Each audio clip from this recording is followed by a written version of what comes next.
Officially Dead by Richard Prescott.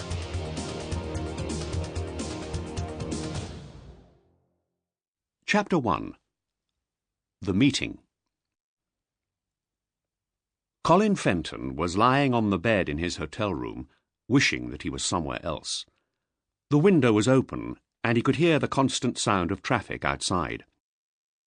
The hotel was in Brentwood, a small town in Essex, just beyond the eastern suburbs of London. Colin was in Brentwood to teach a computer software course to the administrative staff of a company called Sutton Chemicals.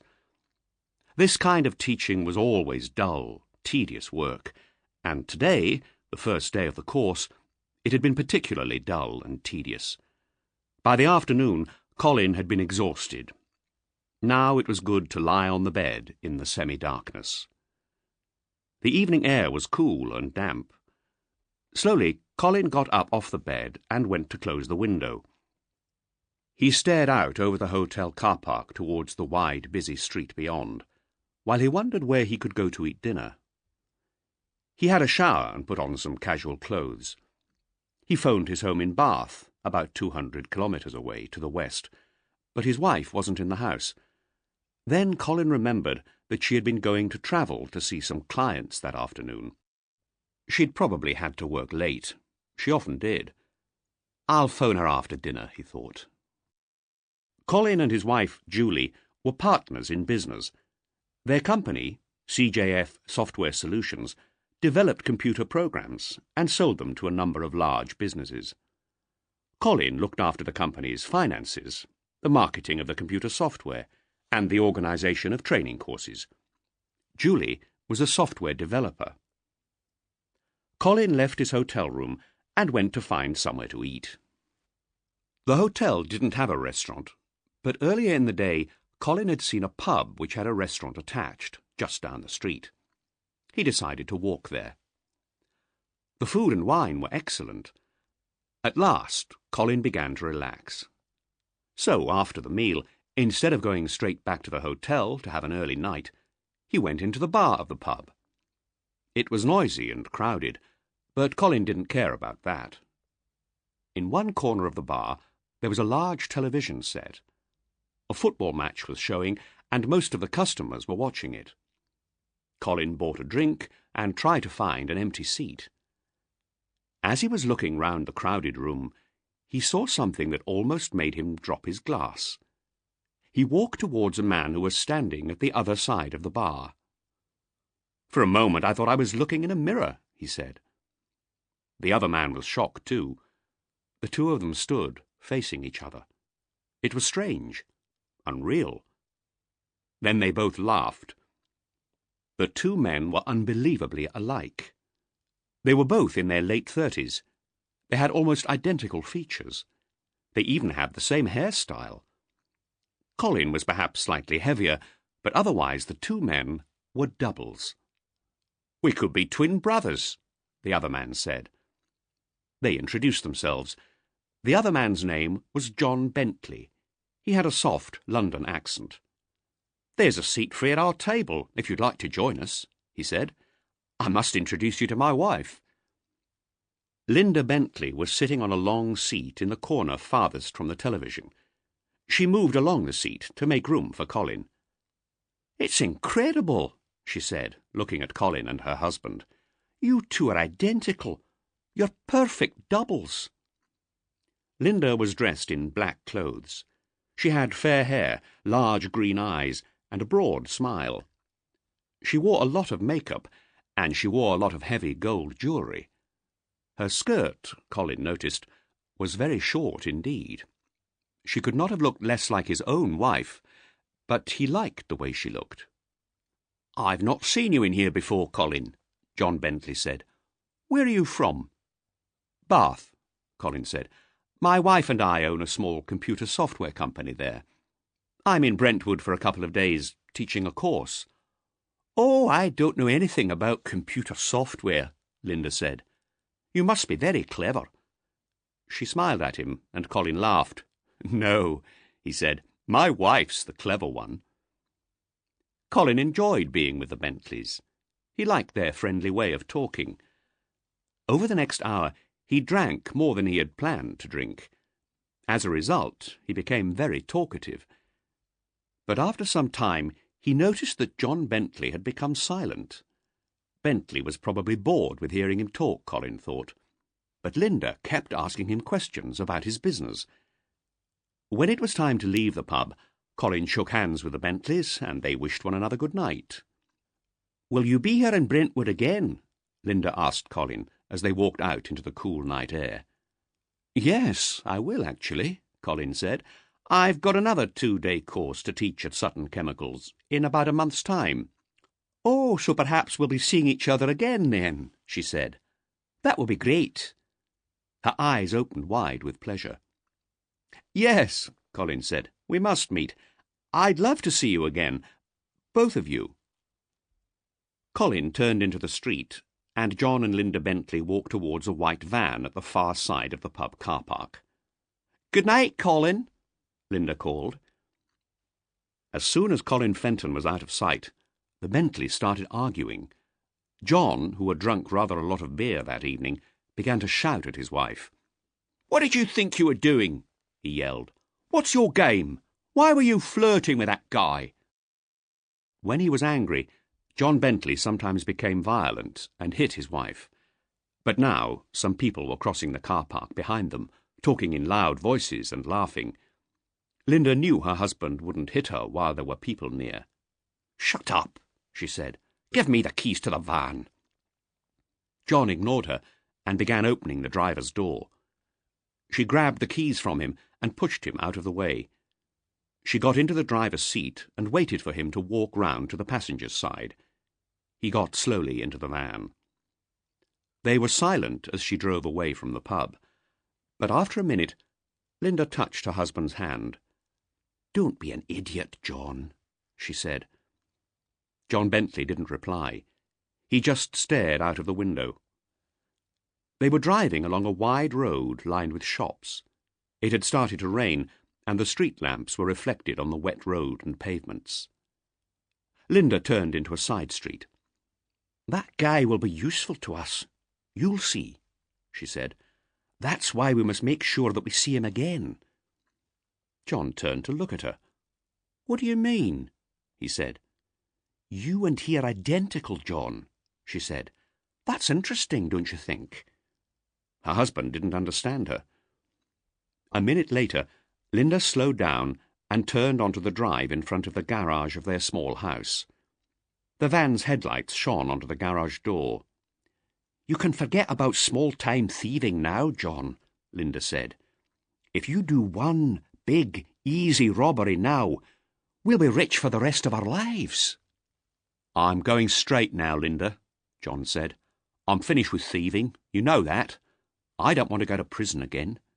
"You won't go to prison this time," his wife replied quickly. "There's no way you'll get caught." When Colin Fenton got back to his hotel room, it was too late to phone his wife.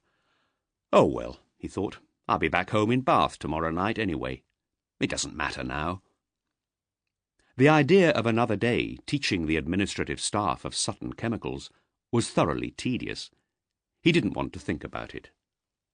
He thought instead about Linda Bentley. The only good thing about coming back to Sutton Chemicals for another course was that he might get a chance to see her again.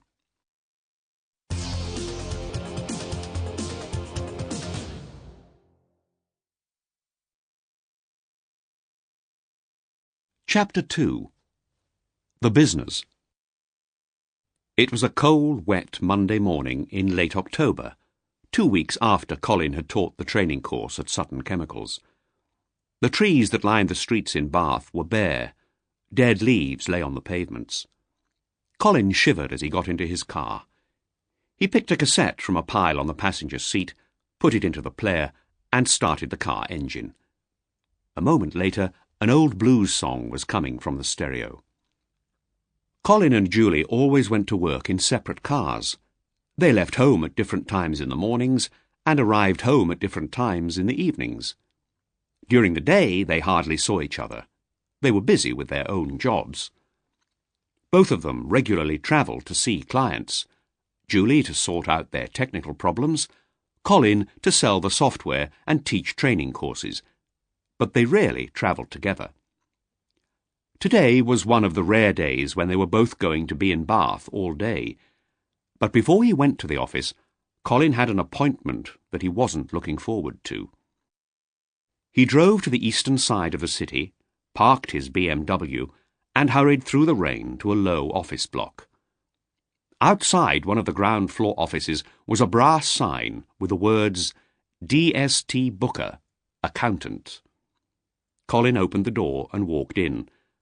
A girl was working at a desk with 6 filing trays, a computer, and 2 telephones on it. "Mr. Booker's expecting me," Colin told her. "Yes, that's fine," the girl replied. "Please go through." Colin went through a door into another room. Mr. Booker was bent over his desk, reading some papers. He wore very thick glasses, and he held the papers close to his pale face. He looked like a man in pain. Colin sat down and pushed a folder of financial documents across the desk. Booker slowly raised his head, opened the folder, and glanced briefly through the documents. "You're going to lose money for the 2nd year running, Mr. Fenton," he said. "You've got to do something about this quickly, or you'll go out of business." "I know the situation isn't good at the moment," Colin replied. "We're short of cash, but the situation's only temporary." "Well," Booker said, "the facts are clear enough. This year you've earned around £40,000 so far. But last year you spent more than £150,000, and you'll spend more or less the same this year. Your business won't survive unless there are some large orders coming in soon." Colin was silent. He looked down at the floor. Booker leant forward. "And you haven't got any large orders coming in, have you?" he said. He seemed almost pleased. "We're developing some important new software for Jackman's, the big insurance brokers," Colin said. "It's for use at their head office in Manchester. It's a valuable contract." "Have you signed the contract already?" Booker asked. "Well, no, actually," Colin said. "The people at Jackman's are waiting for the results of some tests.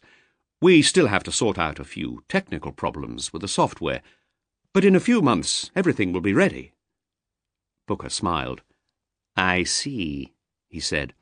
"Well, you'll need to earn about £20,000 between now and the end of the year if you want your company to survive." "I've arranged a loan at the bank," Colin said. Booker began collecting his papers. He stood up slowly. The accountant's body was stiff and his shoulders were bent. He took the papers from his desk and put them into a brown folder. Colin noticed that Booker's hands were trembling slightly as he put the folder into a filing cabinet. "Bank loans are trouble," Booker said, pushing the heavy drawer shut. "And you need real orders now, not possible orders in a few months' time. You need cash now, or you'll go out of business." When Colin arrived at his own office, his wife was getting ready to leave.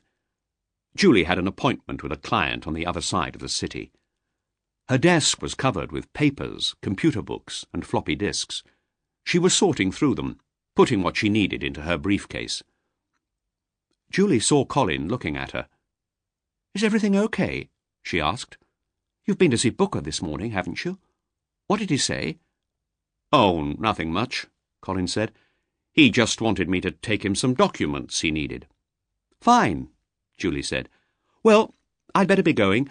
I don't expect I'll be back here today. I'll see you at home tonight." Colin took off his jacket and sat at his desk. He looked through the glass partition between his and Julie's room and the main part of the office. Rob and Jenny, the 2 programmers, were busy at their computers. Near the door of the main office, Maggie was sitting at her desk. Maggie was the secretary, telephonist, and general office helper. She had been with Colin and Julie ever since they had started CJF Software Solutions 5 years before. Colin opened the letters that Maggie had put on his desk earlier in the morning. Among them was a letter from his bank manager.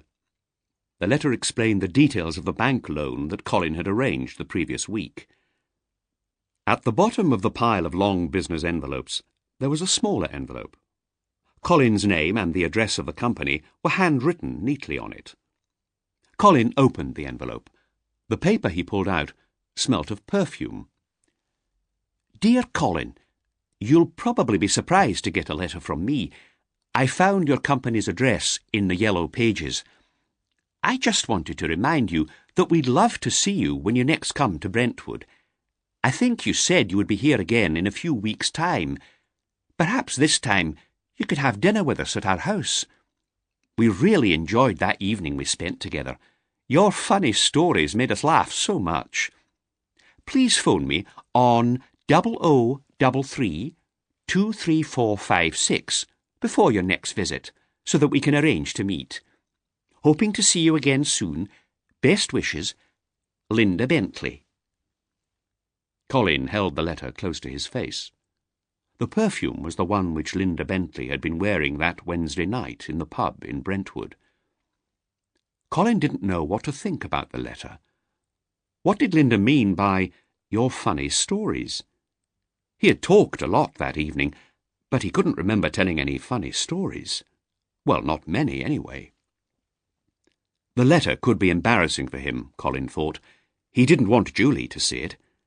He quickly read through the letter again, and he noticed that the number was for a mobile phone. He tore off the part of the letter with the phone number on it and put the piece of paper in his wallet. He tore the rest of the letter into small pieces and put them into the waste paper bin beside his desk.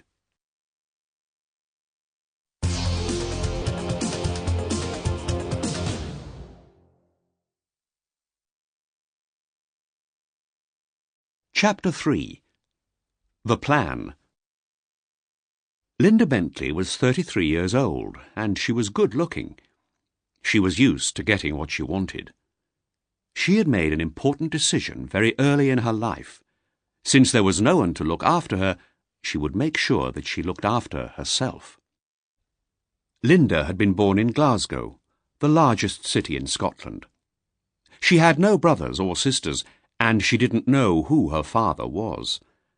Until she was 12, Linda had lived with her mother in a damp, dark flat.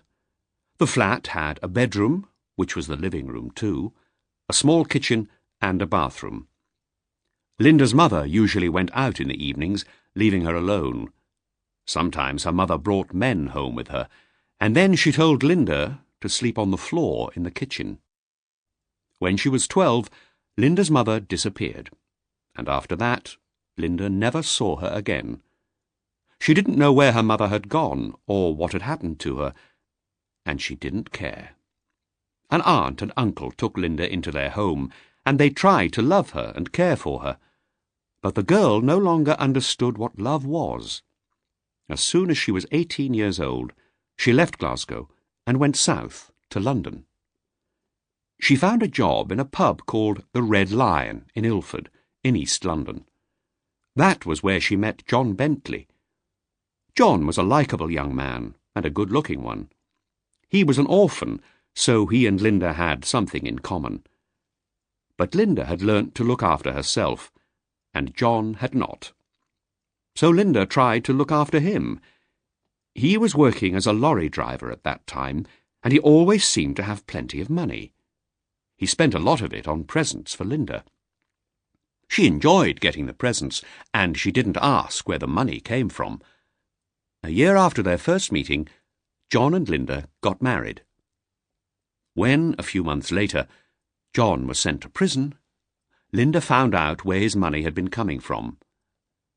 Now she was alone in London, but there was no point in going back to Glasgow. Her aunt and uncle had moved to Spain, so Linda decided to stay in London and wait for John. But she needed a change, so she started looking for a new job.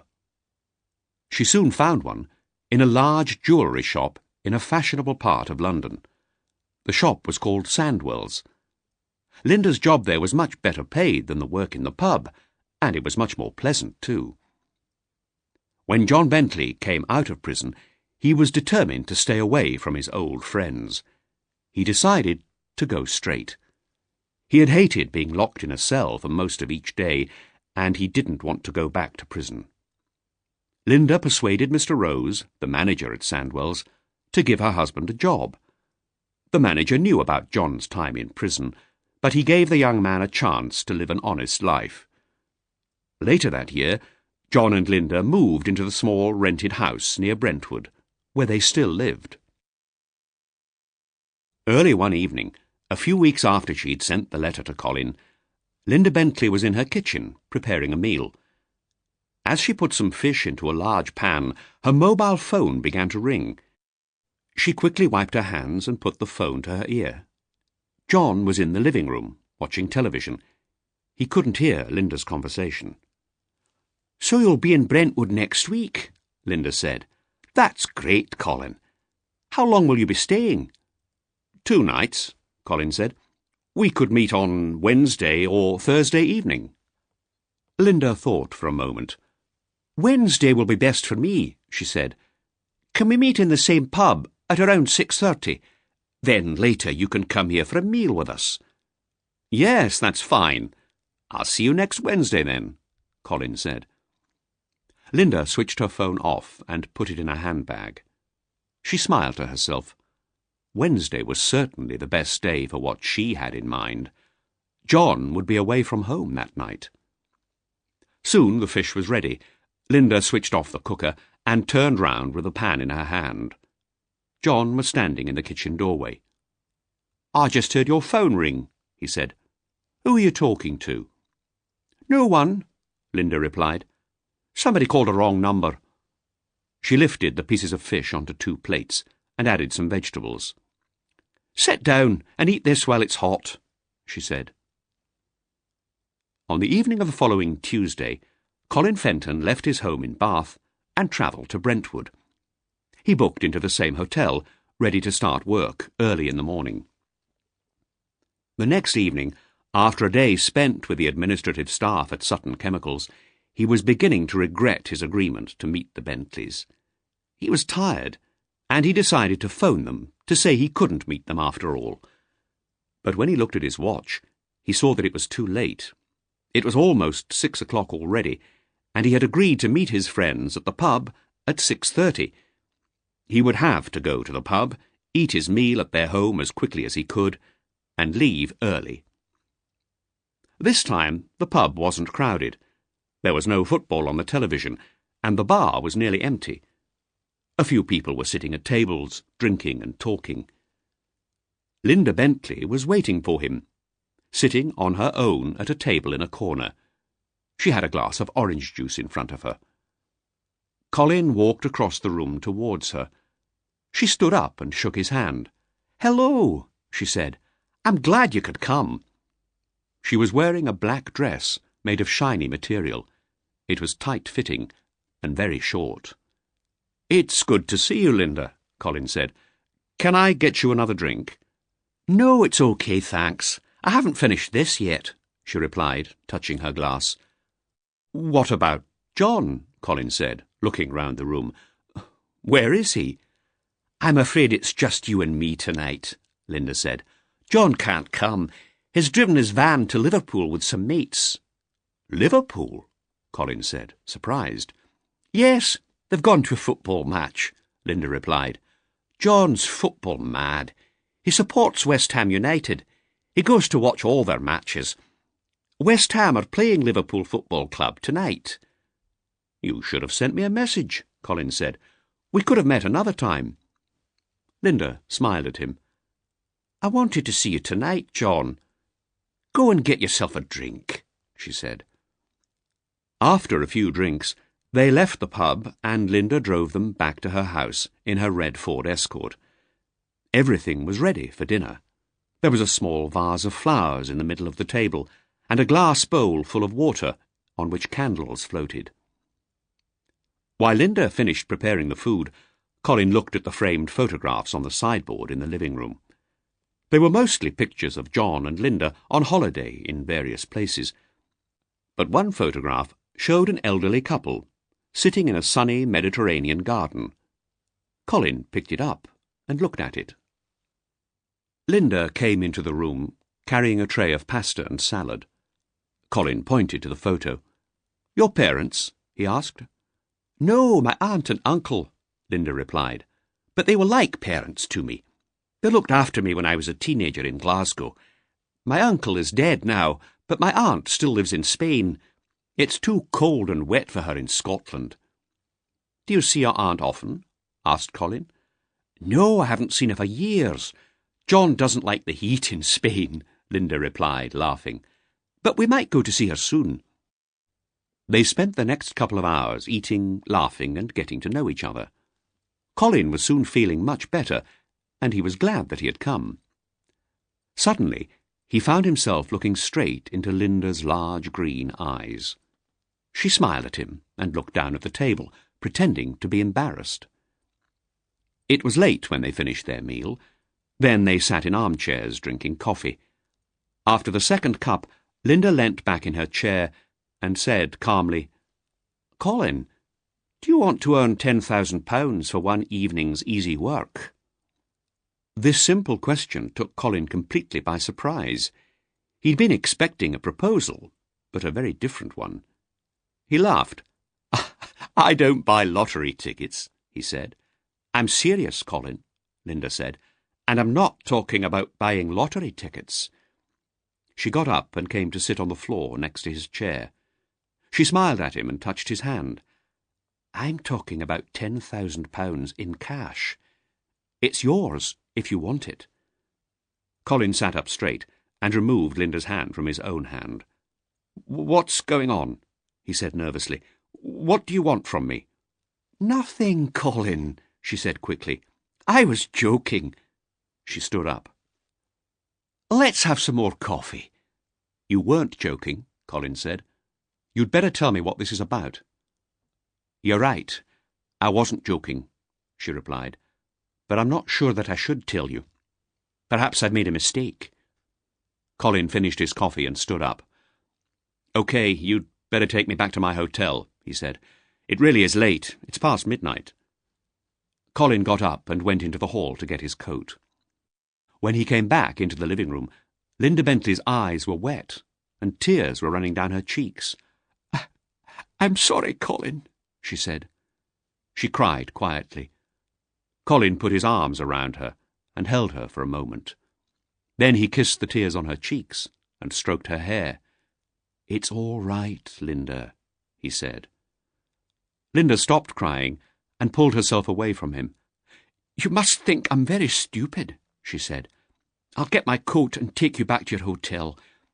I'm so sorry I spoilt a lovely evening." She went into the hall and took her coat from a cupboard. Colin followed her. When she turned round, Colin was right behind her. He took the coat from her and dropped it on the floor. She looked at him, her eyes wide open. Colin held her arms, pulled her very close to him, and kissed her on the mouth. "You can take me back to the hotel early tomorrow morning," he said. "The evening's not spoilt at all." Early next morning, Colin and Linda had some coffee and toast together. Then Linda drove Colin back to his hotel. It was only 7:15, and the roads were clear. It was a cold, sunny morning. They talked about what each of them was going to do during the day, but they both knew they were avoiding talking about the previous night. Suddenly, they both became silent. Colin stared out of the window. They were driving past trees that were white with frost. Colin turned and looked at Linda. At last, Linda smiled at him and spoke. "What are you thinking about, Colin?" she asked. "It was a strange evening, wasn't it?" he replied. Linda nodded. "You planned it all, didn't you?" Colin said. "Do you mind if I did?" she asked. Colin thought for a moment. "No, I don't think I do," he said. Then he added, "And what about the £10,000? You were serious about that, weren't you?" They had reached Colin's hotel. Linda drove onto the car park and switched off the car engine.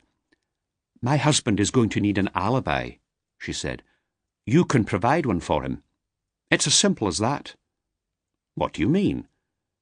You and John are identical. All you have to do is pretend to be John for a night. While John does a robbery, am I right? Right! What's he going to steal? I can't tell you that. Linda, I need to know, Colin said. It won't be an armed robbery, will it? Nobody will carry a gun. No one will get killed or hurt, Colin. What's the plan? Colin asked. Is John going to rob a bank? No, Linda said, and you don't need to know any more about it. Yes, I do, Linda, Colin insisted. I have to know what risk I'll be taking. I don't want anybody to get hurt, and I don't want to spend years of my life in prison. Linda thought for a moment. All right, Colin, she said. I'll tell you the plan. John and I work in a jewellery shop. We know all about the security systems there. John will be able to get inside the shop at night without setting off the alarm. He'll smash a window and set off the alarm as he's leaving. We hope that the police will think it's an ordinary break-in. But John has a criminal record, and the police might suspect him if he doesn't have an alibi. He'll need a really good alibi. You can provide him with it. I understand, Colin said. When do you plan to do this? We haven't chosen a date yet. We can make our plans fit with yours, Linda replied. You travel a lot because of your work, you told us that. One day, when you're somewhere a long way from London, you can stay in a hotel using John's name. That will give John a perfect alibi, and only the three of us will ever know how the robbery was done. You've planned this all very carefully, haven't you? When I want something, I make sure I get it, Linda said. Colin thought about the previous evening. Yes, you do, he agreed in a cold voice. What about the money? The £10,000? We can pay you a few thousand in advance, Linda said. You'll get the rest soon after the robbery. I might be able to help you, but I need some time to think about this, said Colin. OK, Linda said. You've got my phone number. I'll be in touch, said Colin. He got out of the car and watched Linda drive away. Then he went up to his room to get the things he needed for his day at Sutton Chemicals.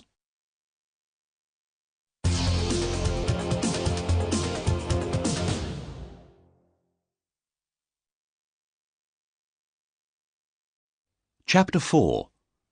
The Journey. A few weeks later, Linda Bentley got the phone call she had been expecting. She was hurrying back to the jewellery shop after her lunch break. It was nearly Christmas, and the London streets were crowded with shoppers. Linda's mobile phone rang inside her bag. She opened her bag and lifted the phone to her ear. She heard Colin say, "All right, I'll do it." "Good. I knew you would," she replied. "We'll need a few weeks to get everything ready." "That's fine," Colin said. "I'll be in Manchester in about 4 weeks' time. That'll be the second week in January. We can arrange John's alibi for then." "Phone me again next week, Colin," Linda said. "We'll fix the dates and times then." Linda put her phone back inside her handbag and smiled. She pushed her way through the crowds and she ran down some steps into an underground station. Her only problem now was to tell John about the plan. Her husband still knew nothing about her second meeting with Colin Fenton. That evening, the Bentleys were sitting in their kitchen eating dinner. John had a newspaper on the table, and he was reading the sports pages while he ate. Linda put her hand on his arm. "John, do you remember our friend Colin?" she said. "Who?" John said, not looking up. "You know, the guy who looks just like you," Linda said. "What about him?" John turned the page of the newspaper and folded it. "He's agreed to give you an alibi." Linda stood up and carried her plate to the sink so that she did not have to look at John. John put the newspaper down and pushed his chair back. "When did you speak to him?" he said. "A couple of weeks ago," Linda said, filling the sink with water. "I met him in the pub. He was teaching a course at that chemical company. Was that when I was in Liverpool? Linda knew that John was angry and jealous. She didn't answer him. You waited for me to be out of the way, John shouted. I expect you had a great time together, didn't you? Come on, answer me. Linda heard a plate smash against the tiled floor. What was it? Dinner in the pub? Or did you come back here for dinner? And what else did you come back here for? John was furious. He stood up suddenly, and his chair fell back and hit the floor. Linda cried out in pain as John grabbed her arms and began shaking her. I don't need an alibi, John shouted. No alibi! Forget it! I told you before, I'm not going to rob the shop. I'm going straight now. Linda was screaming with pain. She pushed her husband with all her strength.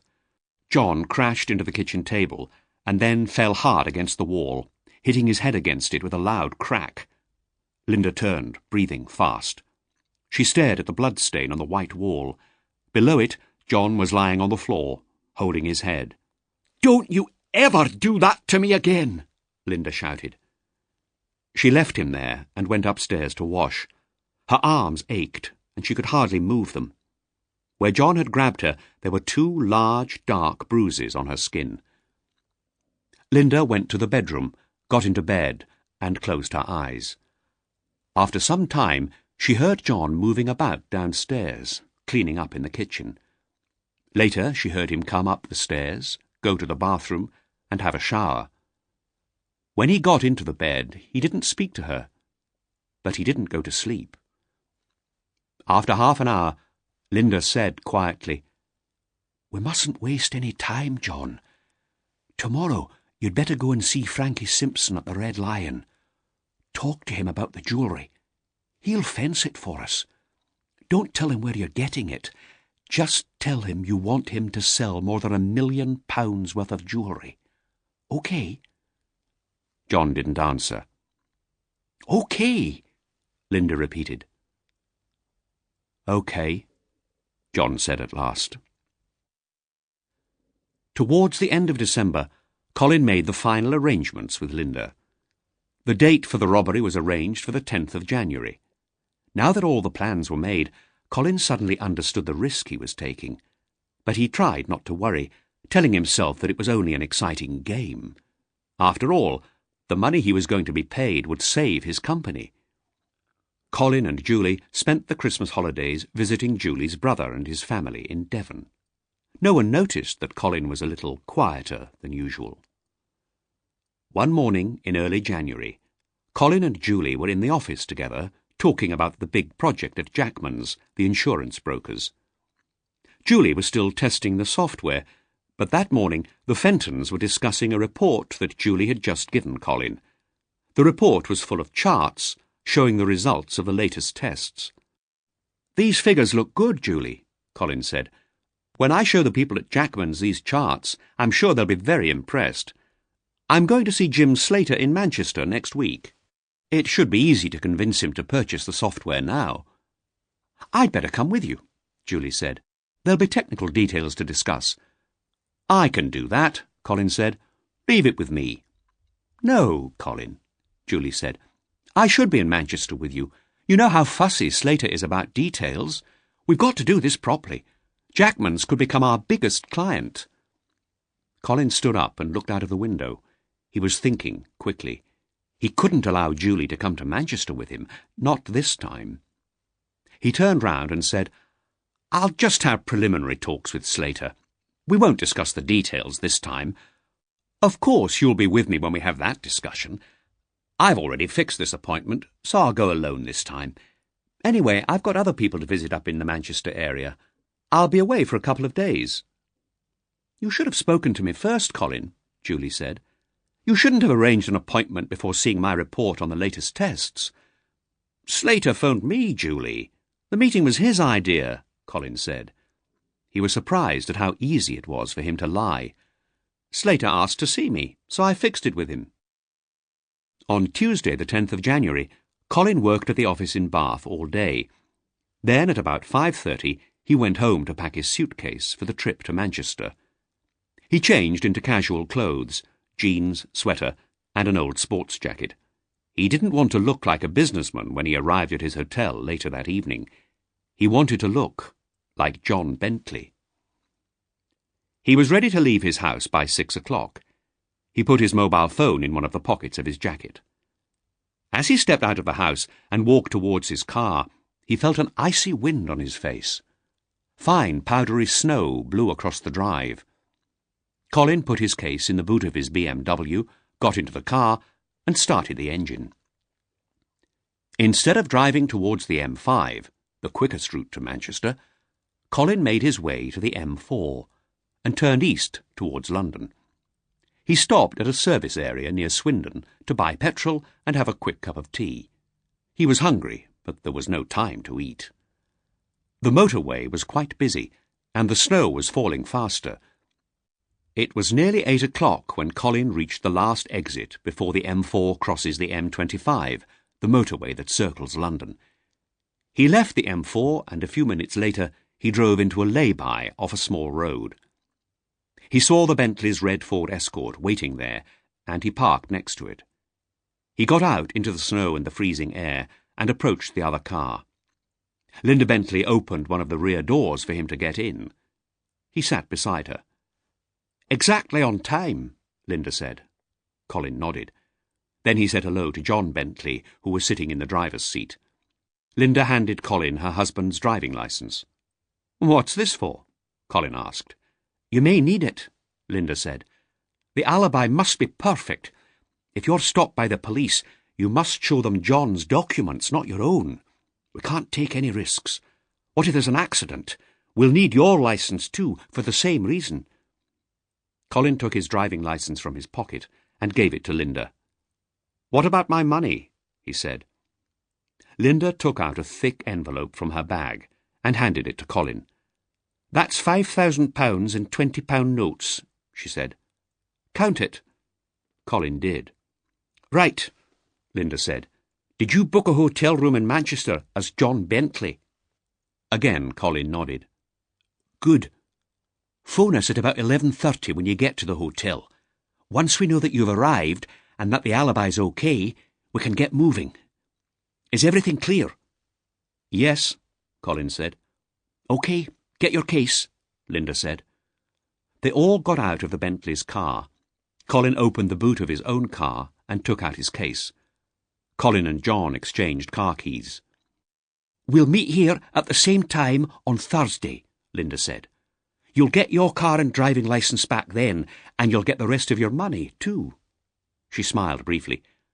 "We'll wait for your call at about 11:30 tonight, then." "Yes, fine," Colin said. Colin watched while John and Linda drove off in his BMW. He put the envelope of money safely in an inside pocket of his suitcase and zipped the pocket closed.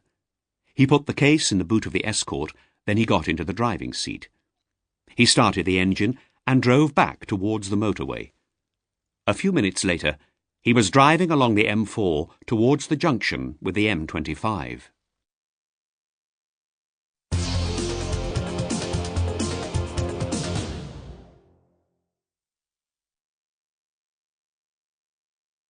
Chapter 5.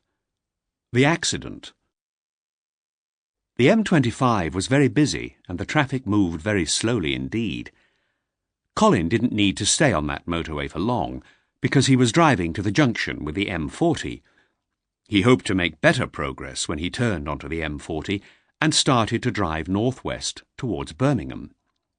But instead, the traffic on the M40 was even worse than on the M25. Roadworks and the high winds and heavy snow reduced the traffic speed to less than 50 kilometres per hour. Time was passing, and Colin began to wonder whether he could reach Manchester that night. He decided that the only thing to do was to leave the motorway at the next exit and drive on smaller roads north towards Birmingham. Beyond Birmingham, he could join the M6, which he hoped would be less busy, and drive to Manchester on that. As soon as he left the M40, Colin was sure he had made the right decision. After a few minutes, he was racing along quiet country roads. Then the accident happened. It was just after 9 o'clock. The road in front of him was clear, and Colin put his foot down on the accelerator. There were no streetlights, and the night was very dark. High hedges and tall trees lined the road. Beyond the hedges, the fields seemed black. The narrow road curved sharply ahead. Colin turned his steering wheel, but suddenly the car was out of control. It spun round, rolled over, then crashed into a huge tree by the side of the road. Another car had been following the red Escort for several miles, a blue Volvo. The car's driver witnessed the accident. Mark Ashwood slowed down as he watched the car spin and roll over. When it hit the tree, there was a dreadful noise of tearing metal and breaking glass. Mark stopped his car behind the wrecked Escort. Leaving his engine running and turning his headlights full on, he jumped out of his car and hurried towards the wreck.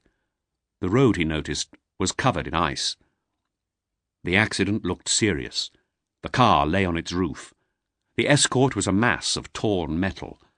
Broken glass lay on the icy road and on the snow-covered grass by the side of the road. The front of the car was against the trunk of the tree. There seemed no hope for the driver. Mark looked inside the wrecked car. A man was trapped in the driver's seat, the steering wheel pressing into his chest. He was still alive.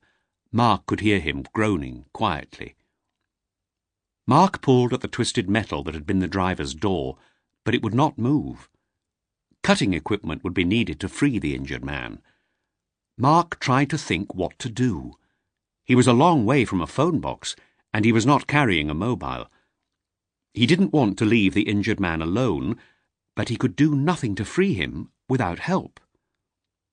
After a minute, Mark heard a lorry approaching. He stood in the middle of the road, waving his arms. The lorry stopped, and the driver looked out of the cab. He saw the wreckage and shook his head. "Will you drive to a phone box, please?"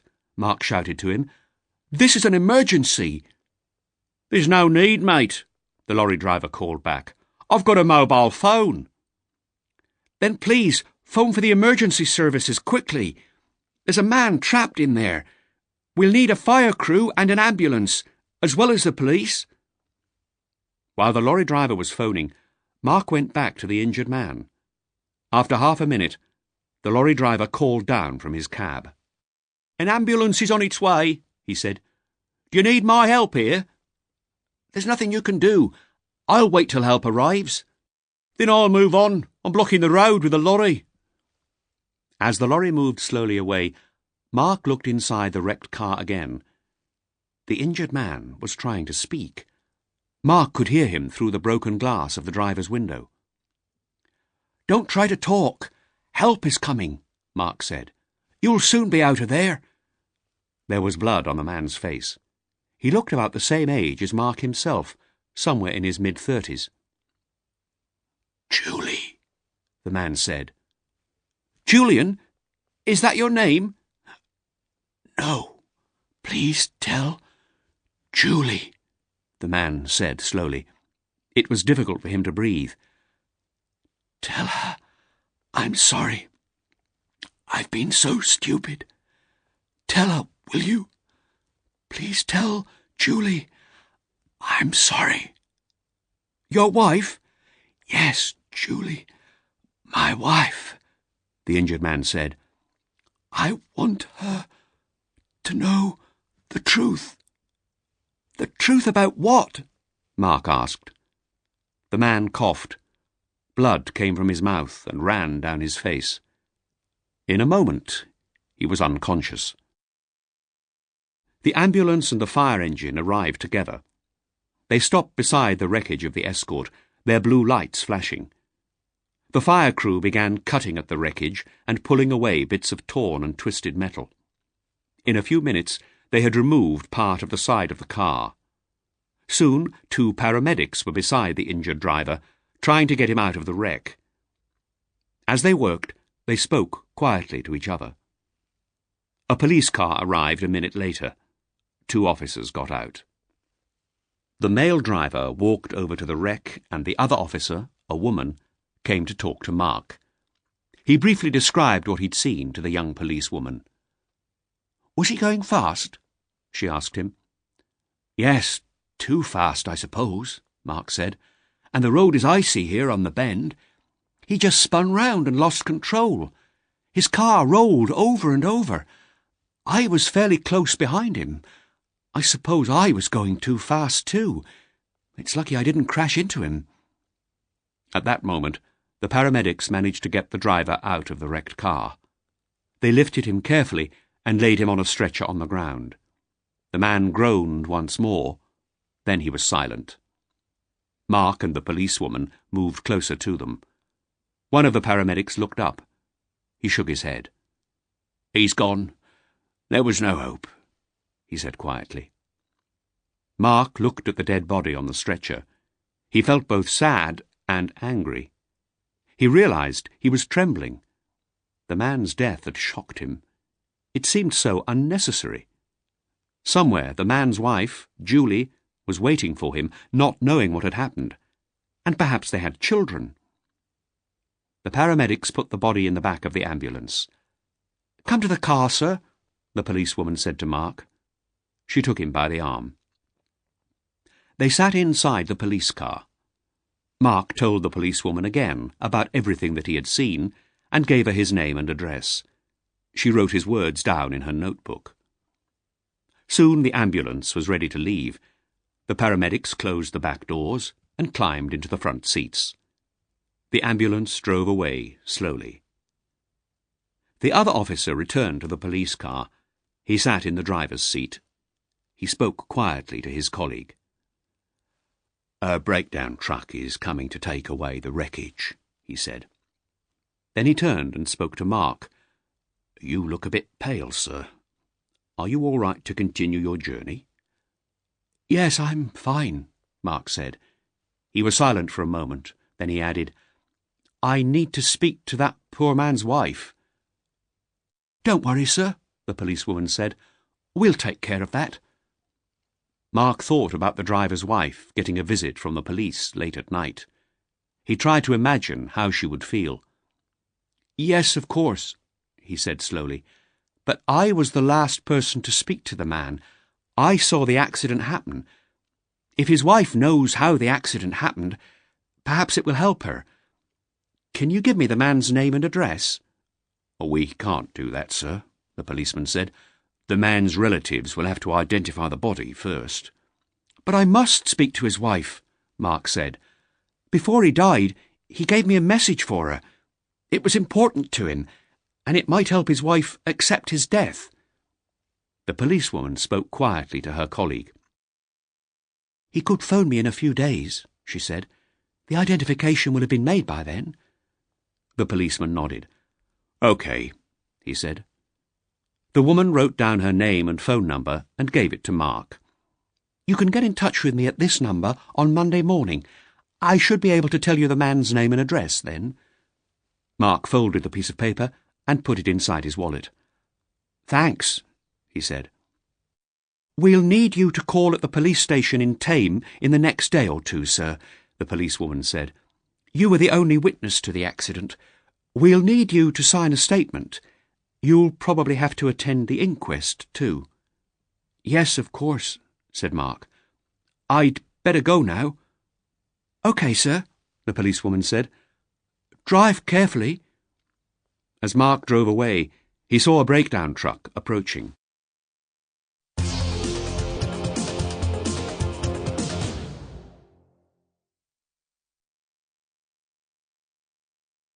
Chapter 6. The News. While her husband was dying on an icy road in Oxfordshire, Julie Fenton was in her comfortable home in the city of Bath. She was sitting in the living room with a magazine in her hands. Music was playing quietly on the stereo. Listening to music was Julie's way of relaxing. She had tried to interest Colin in classical music, but Colin always preferred blues and jazz. Julie wasn't reading the magazine she was holding, and this evening the music didn't help her relax. She was worrying about a technical problem she'd been having with the new software for Jackman's, and she was angry with her husband. Colin had said that he would phone her from his hotel in Manchester. It was typical of him that he'd forgotten. No doubt when he came home again in a few days' time, he'd have a good excuse for not phoning. He usually had good excuses. At 11:30, Julie yawned and put her magazine down. She looked at the phone, hoping it would ring, but it didn't. She switched off the stereo and went to bed. In Brentwood, Linda and John Bentley were getting nervous. They sat quietly, listening to the sound of the kitchen clock ticking. John had everything ready for the robbery. He was wearing black clothes, and in his jacket pocket was a gun. On the chair next to him, there was a sports bag with some equipment inside. Suddenly, he stood up and started to walk nervously round the room. "What's happened? Why hasn't Fenton phoned?" he said. "Don't worry, he's been delayed, that's all," Linda said. John sat down again. He looked at the clock. It was now almost midnight. The agreed time for Colin's call had been 11:30. Soon it would be time for them to leave for Sandwell's. They heard a car stop outside the house. John lifted a curtain and looked through the window into the dark street. Immediately he let the curtain fall again and stood back from the window. "It's the police," he said. "What's that guy done, Linda? What's his game? Has he told the police about our plan?" "Go upstairs," Linda said. "Keep out of the way. We've done nothing wrong. There's nothing to worry about." John grabbed his sports bag and ran upstairs. He hid in the bedroom at the back of the house. A moment later, the doorbell rang. Linda went to the front door and opened it. 2 police officers were standing in the doorway. One of the officers was a woman. "Mrs. Bentley?" the policewoman said. "Yes. We're very sorry to disturb you at this time of night, but—" The policewoman was silent for a moment. "I'm sorry," she went on. "May we come in?" "Yes, of course." They went into the living room and sat down. "It's about your husband, Mrs. Bentley," the policewoman said. "I'm afraid he's had an accident." Linda opened her mouth, but no words came out. The policewoman touched her hand. "I'm very sorry, Mrs. Bentley," the policewoman said, "but your husband died earlier this evening. His car crashed on an icy road near Thame, in Oxfordshire." Linda looked down at the floor. This was terrible news. She'd never imagined that this could happen. She heard the policewoman say, "I'm afraid you'll have to identify your husband's body." "Yes, of course," Linda said, looking up at last. "A police car will collect you tomorrow morning at 10 o'clock. When the police had gone, John came downstairs. Linda was in the kitchen making tea. She poured the boiling water into the pot. John stood in the doorway. "Well?" he said. "What did they want?" "It's Colin," she said. "He's had a car accident. He's dead." "What did you tell the police?" John asked. "Nothing," Linda said. "What could I tell them?" "What happens now?" John asked. "Be quiet. I must think," Linda replied. A few minutes later, Linda was calm again. She poured the tea into 2 mugs and put them on the table. She sat down next to her husband. "Everything's changed now, John," she said. "But it's good. Everyone will think you're dead, not Colin Fenton. We've got to make sure that they go on thinking that." "We can't do that," John said. "The police will find out. And what about Fenton's wife? She'll soon start looking for him." "But she won't find him, will she?" Linda said. "There'll be a funeral in this area for someone called John Bentley. Why would anybody connect that with the disappearance from Bath of a man called Fenton? What about me?" "You'll have to stay hidden for a while," Linda replied. "Then, when the funeral is over and everything's quiet again, you'll do the robbery just as we planned. After that, we'll get away to Spain. It'll be all right, you'll see." They drank their tea in silence. Then Linda said, "Tomorrow I'm going to be busy. The police are coming to collect me at 10 o'clock. I've got to go to Oxford to identify your body. All you have to do is keep quiet in here. You'll have to stay in the back bedroom with the curtains closed. If anyone sees or hears you, we're finished. Is that clear?" "This is madness," John said. "Just do as I say, John, and everything will be all right," Linda said again.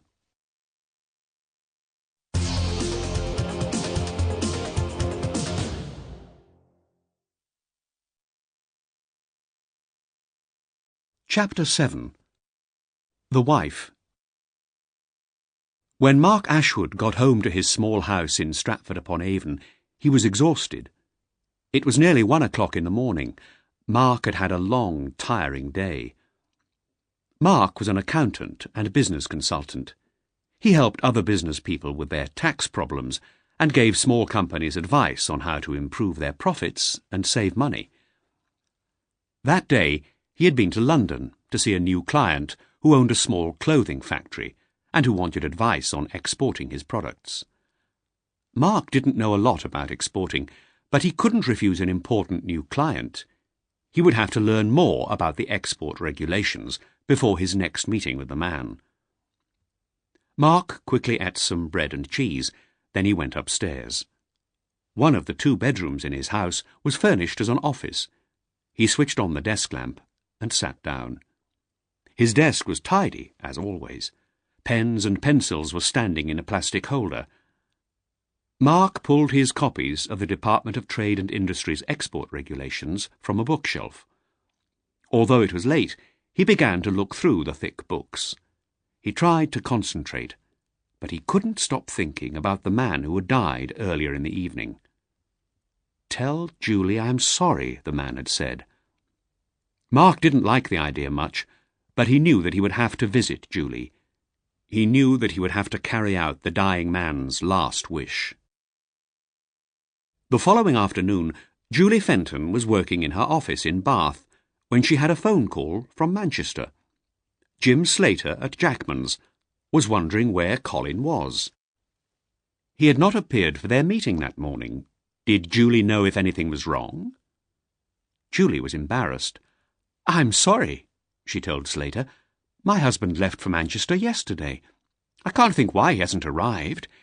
He may have been delayed at another client's office, but I'm sure he would have phoned you." "Well, as soon as you hear from him, please ask him to contact me," Slater said. "Of course," Julie replied. She put the phone down. She was furious.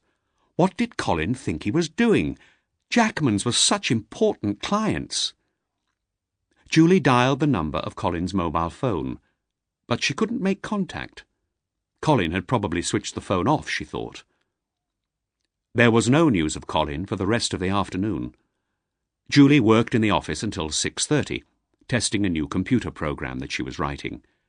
She tried calling Colin's mobile phone several times more, but she could never make contact. "Where the hell is he?" Julie said to herself. As Julie turned off her computer, Maggie, the company's secretary, was putting her coat on and getting ready to leave the office. "I hope Colin's all right," she said. "It's strange that he hasn't called." "Perhaps I should phone his hotel," Julie replied. "It's past 6:30 now. He may have returned to his room. What's the hotel number, Maggie?" Maggie looked a little embarrassed. "I'm afraid I don't know which hotel Colin's staying at," she said. "Normally he asks me to make his hotel reservations for him, but this time he said he'd already done it himself. I didn't think to ask him which hotel it was." "Well, we'll just have to wait for him to contact us then," Julie said. She was tired now as well as angry. It was typical of Colin to be so thoughtless. She switched off her desk lamp and put on her coat. "I've done enough for one day," she said to Maggie. "I'm going home too." As the evening passed, Julie's anger changed to worry and then to fear. Colin still hadn't got in touch. Julie began to think that something terrible might have happened.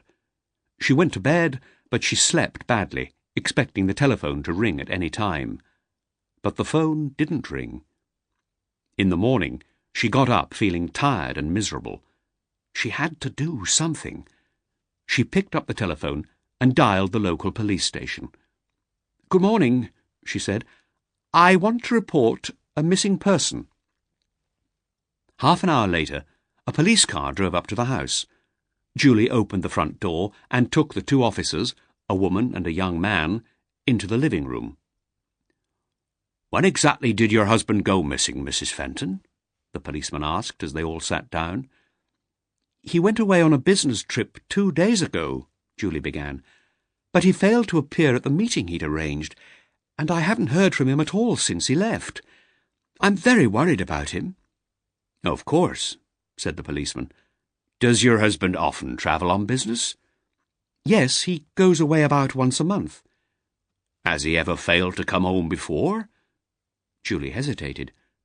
"No," she said finally. "You don't seem certain." "Well, there have been a couple of times when he has stayed away from home," Julie said. "But those times were different. We had had arguments and he was angry with me, but he didn't stay away long, and he never missed business meetings." "I see," the policeman said.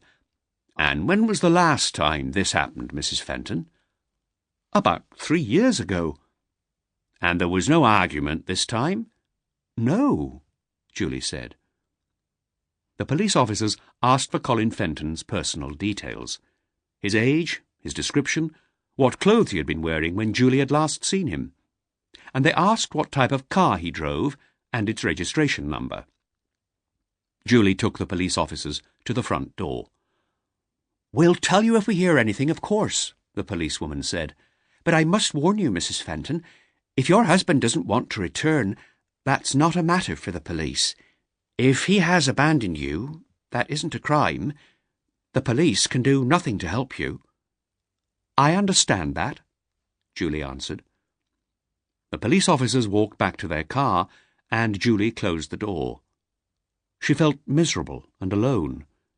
She went to the kitchen and made a drink.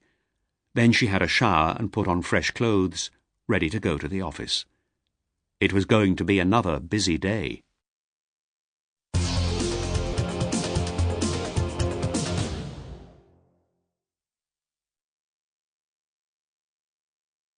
Chapter 8. The Funeral.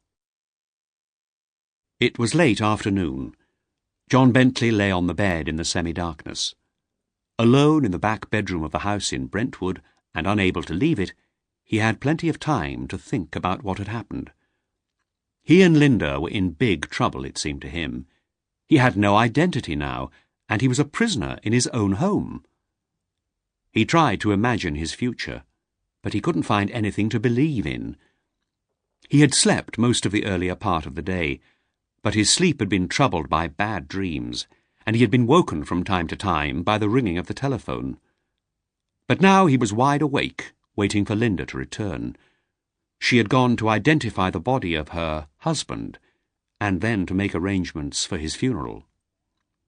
At last, John could lie still no longer. He went carefully downstairs to the kitchen and made himself a drink. He was still there at 5:30 when Linda came home. She was carrying Colin Fenton's suitcase. She was furious when she saw John in the kitchen. "What are you doing down here?" she whispered angrily. "Get upstairs at once." "I've not made any noise, Linda," John said quietly, "and I've not turned the light on." He pointed at the kitchen curtains, which were closed. "No one can see in." She let him stay. "OK, sit on the floor," Linda said. "We can't take any risks." John did as he was told. He didn't want to go back upstairs yet. Linda checked the curtains carefully and switched on the electric light. Then she opened Colin Fenton's suitcase. Inside the case, in a large plastic bag, were the clothes which Colin had been wearing when he died. He would be dressed in his business suit for his funeral. There were also some clean shirts and underclothes, and a briefcase in the suitcase. In a smaller plastic bag, there were a few personal items: Colin's watch, his wedding ring, and his mobile phone. The phone was broken. It had been in Colin's jacket pocket, and it had been crushed by the steering wheel in the accident. The watch was broken too. Linda threw the phone and the watch in the waste bin. She examined the ring carefully. "It isn't worth much," she said, "but it is gold. I'll sell it later." She put it inside her handbag. Then she opened the dead man's briefcase. She glanced quickly at the papers and files inside it, then she threw those in the bin. There were several zipped pockets inside the briefcase. Linda checked them all, but she didn't find what she was looking for. She frowned. "The police would have told me," she began. Then she stopped and checked the suitcase again. There was a zipped pocket inside that too. Linda opened it quickly. The envelope was still there. She pulled it out, opened it, and counted the money nervously. £5,000. It was all there. She sighed. The money had been borrowed. It was part of an advance paid by Frankie Simpson for the jewellery he was going to fence for them. "How are you feeling, John?" Linda asked her husband. She was calmer now. "I need to get out of this house soon," he replied, "and the phone's been ringing all day." "I can believe that," Linda said. Earlier that day, before going to identify the body, Linda had told the manager of the jewellery shop about John's death. She had also told Frankie Simpson about it, and Frankie would have told John's old friends at the Red Lion. People had obviously been phoning to talk to Linda about John's accident and to sympathise with her. Well, she and John had to continue with the lie now. And anyway, only by doing that could they carry out the robbery and escape safely with the money. "I'm hungry, Linda," John said. "I need something to eat." "You'd better get back upstairs," she told him. "I'll cook you something and bring it up to you in half an hour." John returned quietly to the back bedroom. He lay on the bed again, still angry with Linda for getting him into this situation. Soon he heard her coming upstairs. She entered the room carrying a tray with a plate of hamburgers on it. John sat up and began to eat hungrily. "I'm going out again now," Linda said. "I'll probably be back late." "Where are you going?" John did not want to be alone again. "I'm going to get rid of Fenton's car." Colin's BMW was in the Bentley's garage. Linda looked up and down the street before she went to get it, but it was dark outside now. The neighbours would not notice Linda driving away in a car which did not belong to her. Linda drove to the M25 and travelled along it until she was on the western side of London. She turned off the motorway when she came to the exit for Heathrow Airport. She drove Colin's car into one of the long-stay car parks and parked it there. The long-stay car park was a good place to leave Colin's car, Linda thought. It would be some time before anybody realised that the BMW had been abandoned. And when the police did know about it, they would think that Colin had got on a plane and left the country. They wouldn't search for him. They certainly wouldn't suspect that he was dead. Linda knew that hundreds of people went missing every year in Britain. Colin Fenton would simply become another missing person. Linda walked from the car park to Heathrow Central Underground station. Soon she was sitting on a train going back across the city. It was nearly midnight when she arrived at Upminster Station. From there she took a taxi home. John was asleep. The tray and the dirty plate were on the floor beside his bed. The next few days were difficult for Linda. She couldn't stop visitors coming to the house. John had to stay inside his room most of the time and be very quiet. He felt like a trapped animal. Often he wanted to run outside and scream, but he knew he had to stay hidden. He kept his gun in a drawer beside the bed, and sometimes he took the gun out and held it in his hand. He'd never fired the gun at anyone, but as he lay there in the dark room, he wondered what it would be like to kill someone with it. After the first couple of days, he slept with a gun under his pillow. The gun made him feel safe. Then it was the day of the funeral. The body was going to be cremated. Linda told everyone that that was what her husband had wanted. The funeral took place at a crematorium near Brentwood. A few of John and Linda's colleagues from Sandwell's came to the crematorium, and so did Frankie Simpson, and some of John's other mates from the Red Lion. By the afternoon, all that was left of Colin Fenton was a container of ashes. Linda had asked for the ashes to be scattered in the garden of the crematorium. When Linda arrived home after the cremation, she went upstairs to see how John was. She opened the door of the back bedroom. It was dark in the room, but Linda could just see her husband. He was pointing his gun at her. "I've had enough of this, Linda," he said angrily. "I can't stay here any more. You've made me a prisoner." "You're not a prisoner, John," she said calmly, as though talking to a child. She moved closer to him. "We're in this together, John. We both have to be strong." "It's madness," John said, sitting up. He was staring at Linda, furious with her. "This whole plan is madness. It'll never work." Linda touched him gently on the arm. He pushed her hand away, violently. "Why have you done this to me?" he said. "You've taken my life away from me. I'm trapped." "John," she said softly, "we've got to be patient. We need to wait just a couple of weeks, that's all. Then we'll do the robbery and we'll get away. No one will ever find us, and we'll have all the money we could want. 2 more weeks and we'll be free, John. We'll be free forever." John allowed Linda to touch his arm now. "I don't believe it," he said quietly. "You have to believe it, John," Linda said.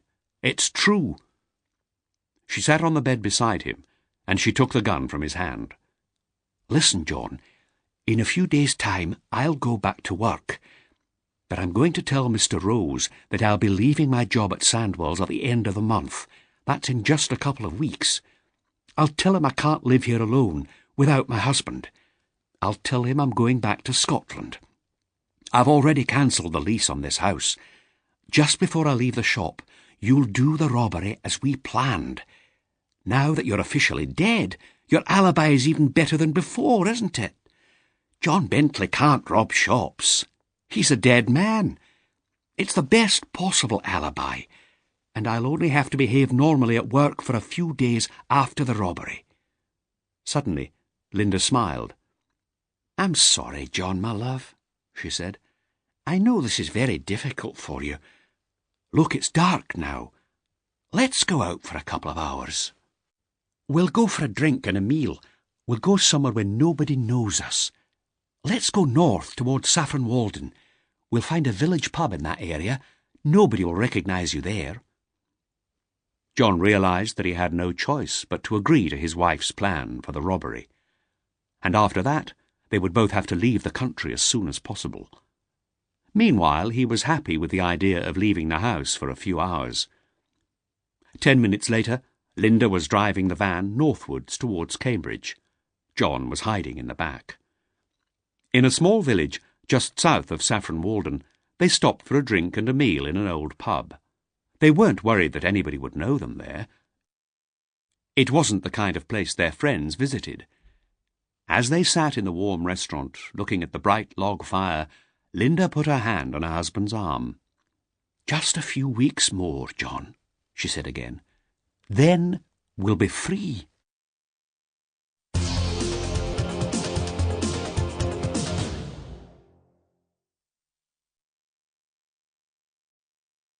Chapter 9.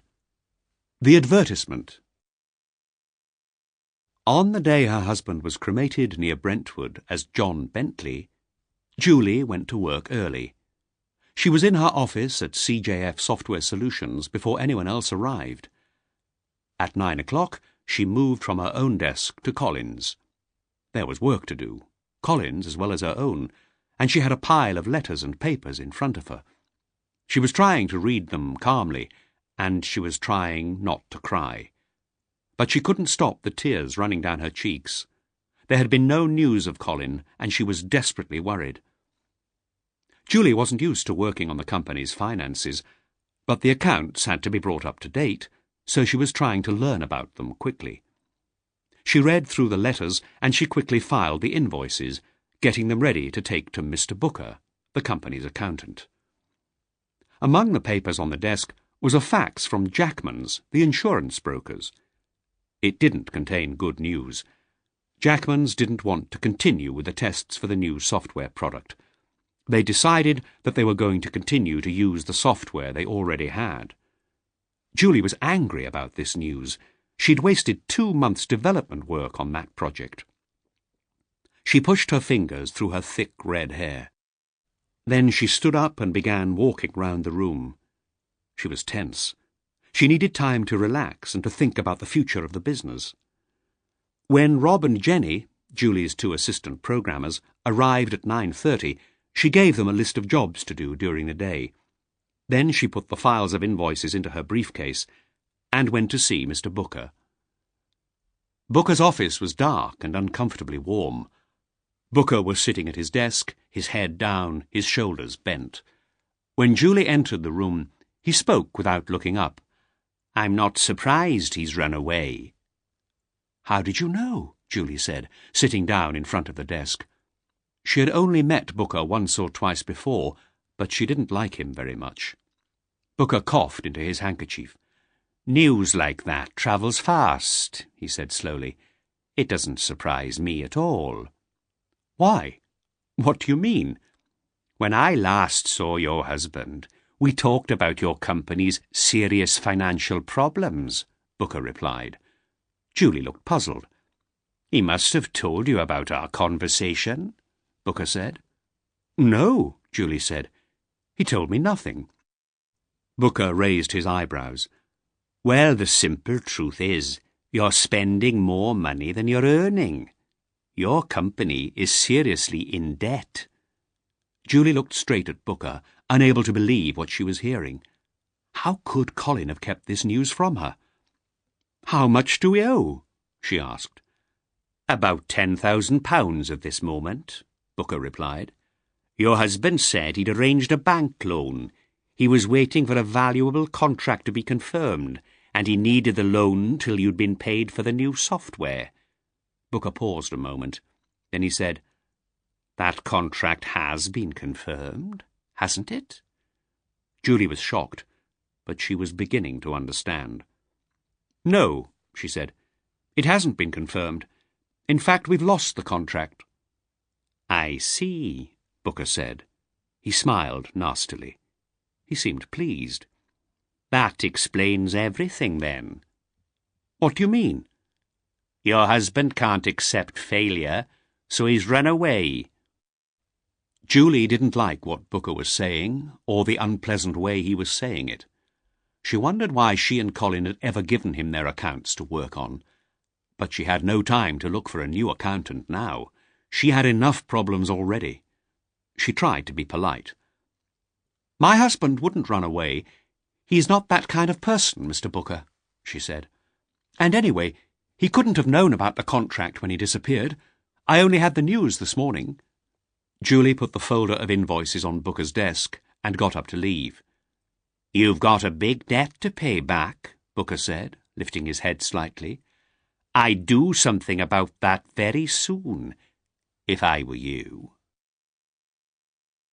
That evening, Julie sat down at her kitchen table to do some more work on the company's finances. When she was too tired to continue, she made herself a hot drink, then went into the living room. Some CD boxes lay in an untidy pile on the floor in front of the stereo. She picked one at random and put it into the machine. A blues song started to play.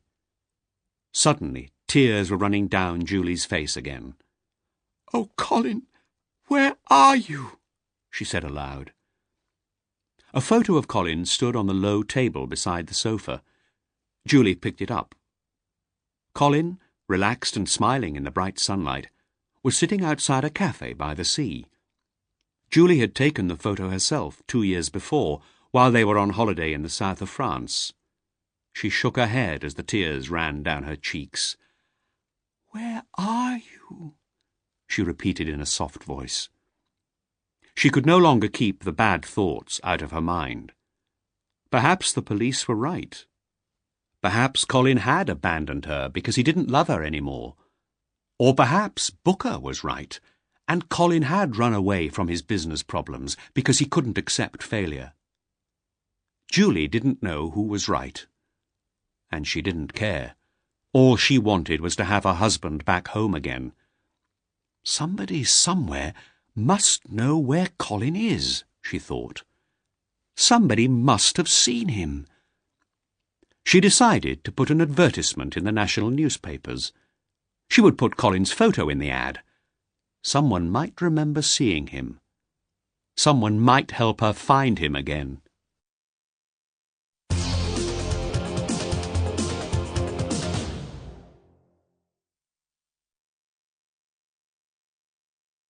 Chapter 10. The Search. Mark Ashwood switched off his computer. He put some papers into a folder, and he put the folder on a shelf. The research on export regulations, which he'd done for his new client, had been interesting. Now he'd finished preparing a report on what he'd learnt. He went downstairs and got himself a cold drink from his fridge. It was a Friday evening, and Mark had finished work for the week. On the Monday morning after the car accident, he had telephoned the policewoman at Thame, and he'd learnt the identity and the address of the man who had died. But for the next couple of weeks, Mark had been too busy to think about a visit to the man's wife, or about what he might say to her. Mark finished his drink and sighed happily. He had arranged to go out with some friends that evening, and the next day they were all going climbing in Wales. In Mark's opinion, rock climbing was the perfect way to relax. It was a sport that required calmness and self-control, and it was exciting to climb a steep rock face with nothing below you but the sea. He was going to enjoy his weekend. But on Monday, he'd take the report to his new client in East London, and then, he decided, he'd better visit Mrs. Bentley. She was the widow of the man who had died in the car crash. He had to tell her what her husband had said just before his death. Mark set off from Stratford-upon-Avon early on the Monday morning. He reached his new client's offices on the south-east side of London just before 10:30. Mark and his client spent the rest of the morning and the whole of the afternoon discussing exports and other business. When their discussions were completed, Mark and his client made arrangements for another meeting in about 10 days' time. A few minutes later, Mark was sitting in his blue Volvo in the company's car park, studying a map of the Brentwood area. Having found John Bentley's street on the map, he started his car and drove towards Brentwood. He decided not to phone the man's widow first. It would be difficult to tell her that he wanted to visit her without telling her why, and he didn't want to tell her that till he saw her. It was dark now, and it was raining. People were leaving their workplaces and going home, so the roads were very busy. It was an hour before Mark reached the address he was looking for. Mark parked his car outside the Bentley's house. The street was long and straight, and it was lined on both sides with small, square houses with garages beside them. The street was not well lit. Mark switched off his car engine and looked up at the house. There were no lights burning inside. It looked as though Mrs. Bentley wasn't at home. Mark's journey had probably been a waste of time. He hurried to the front door and rang the bell. To his surprise, he heard sounds of movement inside the house, and for a moment he saw a light through the glass in the front door, a light in a back room of the house. Someone was at home after all. He rang the bell again. Then the light in the back room went off. Now the house seemed silent and empty. Mark went back to his car and wondered what to do. He was going to visit his client in London again in about 10 days' time. He could try to contact Mrs. Bentley again then. But he really wanted to see her at once. He prepared carefully what he wanted to say, and he wanted to say it today. He glanced at his watch. It was 7:15. Mark decided to go and eat some dinner somewhere and then to come back. If Julie wasn't home when he returned, he'd have to try again the next time he was in London. He started the engine and drove away to find a pub or a restaurant. That afternoon, Linda Bentley had told the manager at Sandwell's that she wanted to leave her job at the end of the month. Mr. Rose liked Linda, and he was sorry to hear her news, but he hadn't argued with her. He hadn't tried to change her mind. As soon as the shop closed, Linda went to see Frankie Simpson at the Red Lion. She telephoned first, and Frankie was expecting her when she arrived at 6:30 that evening. They sat together at a table in the corner of the pub. "Shall we get down to business?" Frankie said. "You told me that the deal we arranged will still go ahead." "Yes," Linda replied. "John's death makes no difference to the deal." "And you want me to fence a big pile of jewellery. Is that right?" "Yes, more than £1 million worth." Frankie raised his eyebrows. "That's a hell of a lot of jewellery, Linda," he said. "Can you sell the jewellery for me?" "Yes, I can fence it," Frankie said. "But who's going to do the robbery? I thought John was going to do it, but now—" "You don't need to know that," Linda replied. "When will I get the cash?" "It isn't easy to raise that much cash," Frankie said. "I can't fence that much jewellery in the London area. Some of it'll have to go north, to Birmingham and to Manchester. I've got good contacts in the jewellery trade in both cities, but it'll take a little time to move the stuff." "So how long will it take?" "It would help if I knew exactly what kind of stuff you're going to bring me," Frankie said. "I can give you a detailed list," Linda said. "I'll let you have it in a few days." "When's the robbery going to happen?" "In about 10 days' time." Frankie thought for a moment. Then he said, "As soon as I get that list, I can inform my contacts. That way I'll make sure they'll have the cash ready when we deliver the jewellery. Of course, these people won't pay more than 50% of the jewellery's value. You know that, don't you?" "Yes, I know that, Frankie. OK. Well, give me 3 days after you hand over the stuff to me. Then you'll be able to collect the cash." "Fine," Linda said. "And while we're talking about money, we'd better discuss my share, Linda," Frankie said. "Fencing stolen jewellery is a dangerous business. I'll be taking a big risk. What are you offering me?" £75,000, Linda said. Frankie laughed. "That's not enough, my dear," he said. "There's a big risk, and I'll need a lot of help. I'll have to pay my men." "How much do you want, then?" 120,000. It was Linda's turn to laugh. "You must be joking," she said. "We've got to move the stuff fast," said Frankie, "and that costs money." "OK, I'll give you 100,000. No more," said Linda. "OK, Linda," Frankie agreed. "It's a deal." It was 9 o'clock that evening when Linda turned onto the drive in front of her garage. The headlights of her van lit up the figure of a man standing at her front door. Linda got out of the van and went up to him. "Who are you?" she said. "What do you want?" "Mrs. Bentley?" Mark asked. "Yes."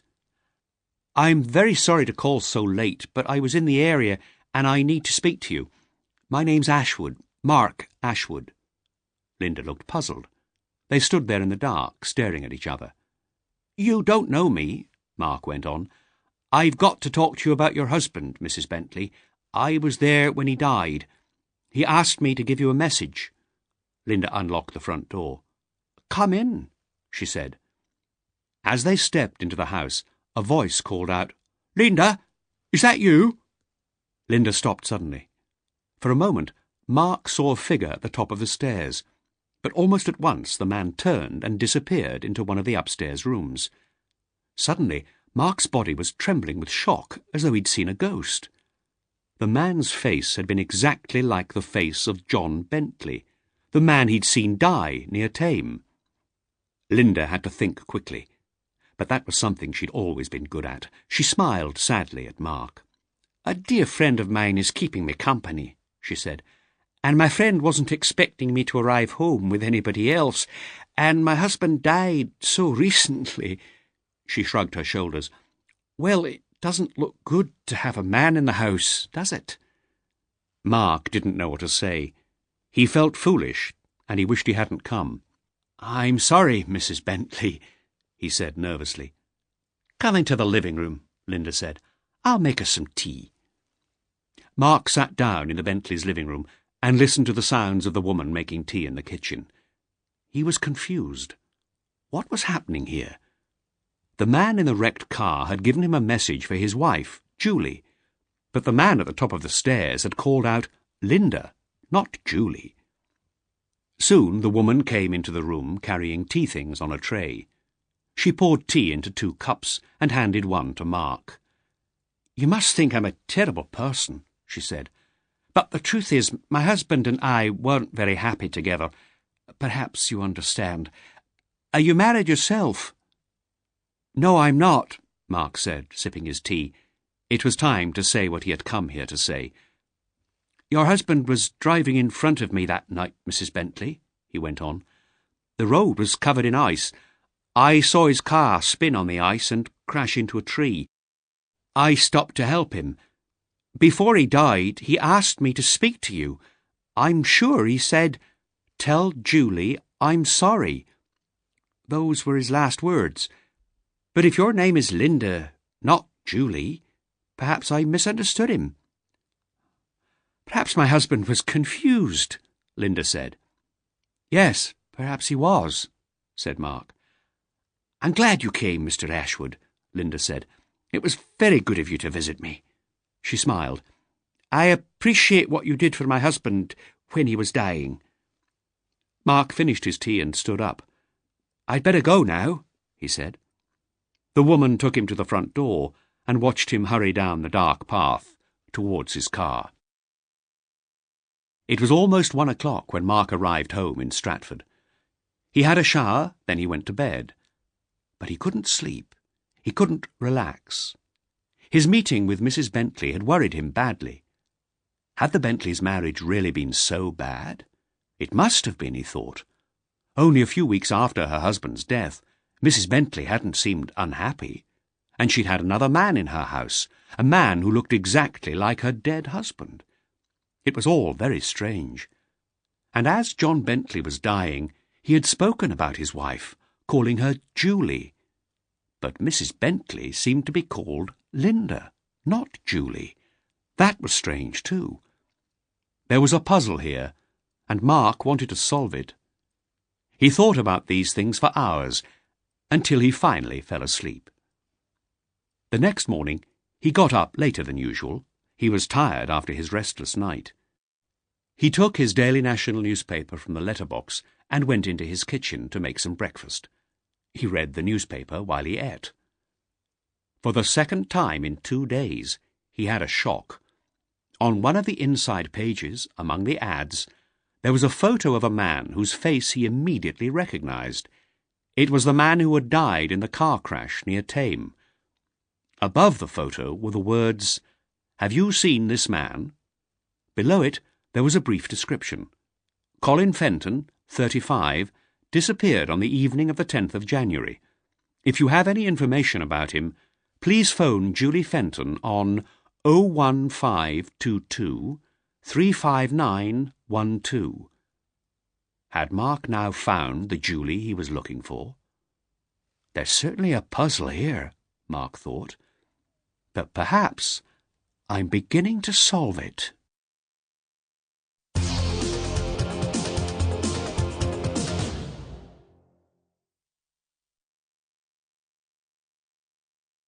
Chapter 11. The Visit. On the morning that Julie Fenton's ad appeared in the newspapers, she didn't go to her office. She stayed at home, hoping for news. During the morning, 2 people phoned her. They both called to say that they thought they'd seen Colin on the day of his disappearance. They both thought they'd seen him at a service area on the M4 motorway near Swindon. This information didn't help Julie much. She felt no closer to finding Colin. Just before 1 o'clock, the phone rang again. It was a call from a police officer. Colin's car had been found at Heathrow Airport. That afternoon, Julie went to collect the car. A police officer from Heathrow met her and took her to the BMW, which was in one of the long-stay car parks. It was not damaged in any way. "You say you found nothing belonging to my husband inside the car?" Julie asked. "Nothing, madam," the officer replied. Julie opened the driver's door and looked inside. Then she looked inside the boot. "My husband had some luggage with him, a suitcase and a briefcase. Didn't you find those?" "I'm afraid not, madam." "What was he doing here at Heathrow Airport?" "I'm very sorry, madam," the police officer said. "We don't know, but we think that he probably got on a plane. Perhaps he wanted to leave the country. Did your husband have his passport with him?" That evening, Julie looked in the drawer of Colin's bedside table. He usually kept his passport in the drawer. When she didn't find it, she wept tears of anger and grief. She didn't want to believe that Colin had abandoned her. She and Colin had had a difficult marriage. Colin had been irresponsible sometimes, and sometimes he'd been thoughtless. But he wasn't a cruel man. Julie was sitting in the dark, too tired to switch on the light, when the phone rang. She felt for the phone and picked it up. "Julie Fenton?" a man's voice asked. "Yes. My name's Ashwood, Mark Ashwood. I saw your ad in the newspaper. I believe I've got some information about your husband." Julie went cold. "Do you know where he is?" she asked. Mark was not sure how to answer. "No, not exactly, Mrs. Fenton," he said. "I'm sorry, but the news I have isn't good. I'd prefer to meet you and speak to you. Perhaps I could meet you tomorrow." Julie was suspicious. Why did this man want to meet her? What was stopping him giving her the information over the phone? "If you're going to tell me that my husband has left the country, I already know that," she said. "I'm afraid you're wrong about that, Mrs. Fenton," the man said. "But I won't say any more just now. I'd really like to tell you when I meet you. Although the information I have isn't good, I believe it will help you. Can I come and see you tomorrow?" Julie wasn't happy about the man's request, but finally she agreed to meet him. "All right," she said. She gave him her address. "What time can you be here?" "Is 10:30 okay?" the man asked. "Yes, 10:30's fine," Julie said. "I'll see you tomorrow then," the man said. "Goodbye."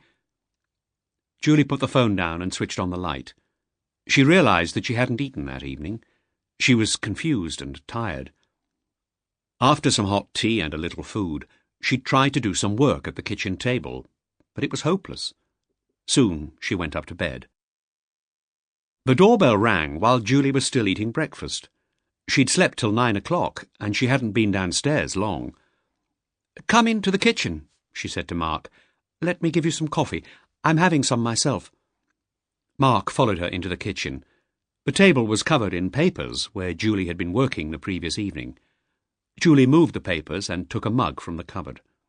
Mark saw that there was a pile of unwashed dishes in the sink. Julie poured Mark's coffee and sat down at the table opposite him. "Sorry about the mess," she said. "I woke late." Mark looked at her.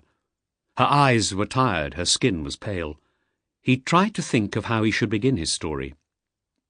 "This must be very difficult for you," he said. Julie sipped some coffee and nodded. "You told me to be prepared for bad news," she said. Mark was silent. "I need to know what has happened, Mr. Ashwood." "I'm afraid your husband is dead, Mrs. Fenton," Mark said slowly. He waited for a reaction, but there was none. "It was an accident," Mark went on. "It was quite late in the evening, about 10 o'clock. I was driving behind your husband along a narrow country road. He lost control of his car on some ice, and it crashed into a tree." "But why haven't I been informed?" Julie said. "The police would have told me if my husband had had an accident." "The police believed he was someone else," Mark said. "Someone called John Bentley." Julie laughed nervously. "What are you talking about?" she said. "For some reason, your husband was carrying John Bentley's documents," said Mark. Julie suddenly felt angry. This man seemed crazy. "Where did this accident happen?" she asked. "Not far from Thame, in Oxfordshire," Mark replied. "I'd been to London for the day, and I was driving home to Stratford-upon-Avon." "Let me tell you something, Mr. Ashwood," Julie said. "My husband's BMW was found undamaged in a car park at Heathrow Airport yesterday. And you're telling me that he died in an accident? Please, don't waste my time." "It was a Ford Escort, not a BMW," Mark said. "He must have been driving someone else's car, probably John Bentley's." Julie laughed again. "But why? This is crazy." "Listen, I realise that all this seems strange," Mark said. "That's why I didn't want to speak on the phone. But believe me, what I'm telling you is true." "I think you've made a terrible mistake, Mr. Ashwood," Julie said. "Please don't bother me with any more silly stories. I'm a busy woman." "The man I saw die was your husband," Mark said. "I'm sure of that. He told me your name, Julie. 'Tell Julie I'm sorry,' he said to me." "The man who died must have been this John Bentley," Julie said. "Not my husband." "I thought so too at first," Mark said. "So 2 days ago I went to see John Bentley's wife. But her name wasn't Julie. It was Linda." "And her husband was alive and well, I suppose?" Mark drank some of his coffee. "No," he said quietly. He knew what the woman was going to say next. "Ah, no doubt he died in a car accident," Julie said. She sighed deeply. "I think you'd better go, Mr. Ashwood." Mark stood up. "I know that what I'm saying is a shock for you," he said. "But it's true. I'm sorry if I've made you unhappy. I had to come here and speak to you. Your husband asked me to come. It was his last wish." Suddenly, Julie was crying. "Please, go now," she said. Mark took his business card from his wallet and put it on the table in front of Julie. "I leave you my card," he said. "My phone number's on it. Think about what I've said. Please, call me if you want to talk. I believe I can help." Julie didn't reply. She sat shaking her head, looking down at the floor and crying quietly. Mark left the house sadly.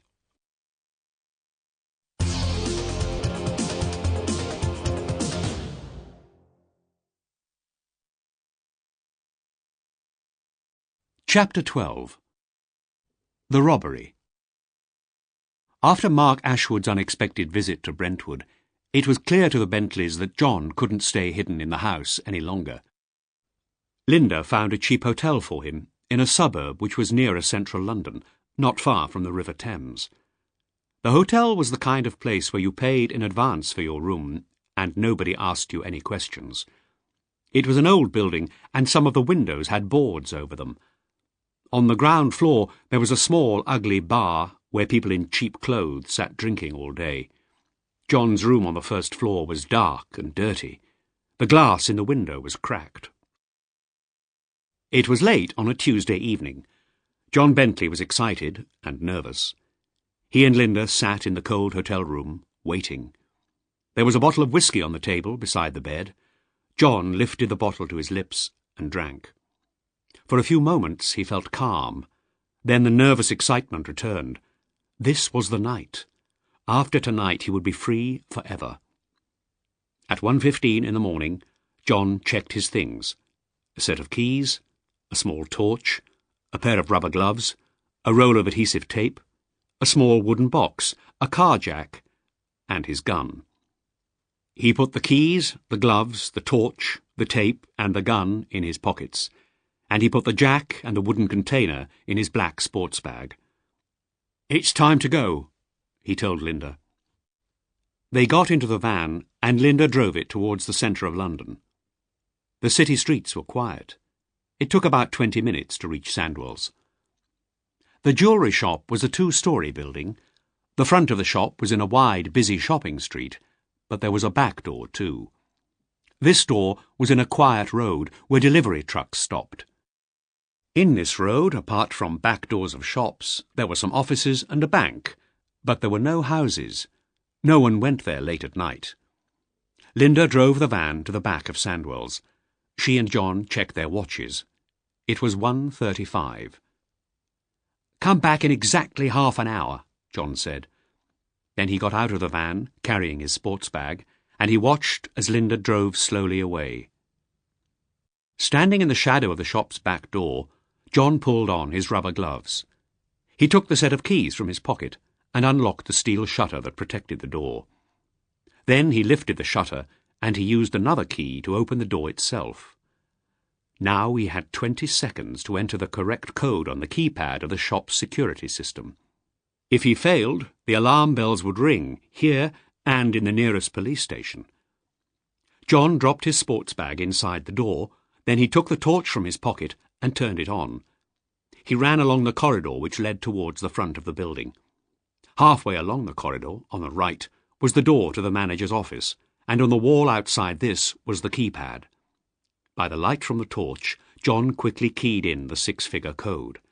Then he ran back along the corridor, pulled down the steel shutter, and locked it from the inside. Next, he closed and locked the door.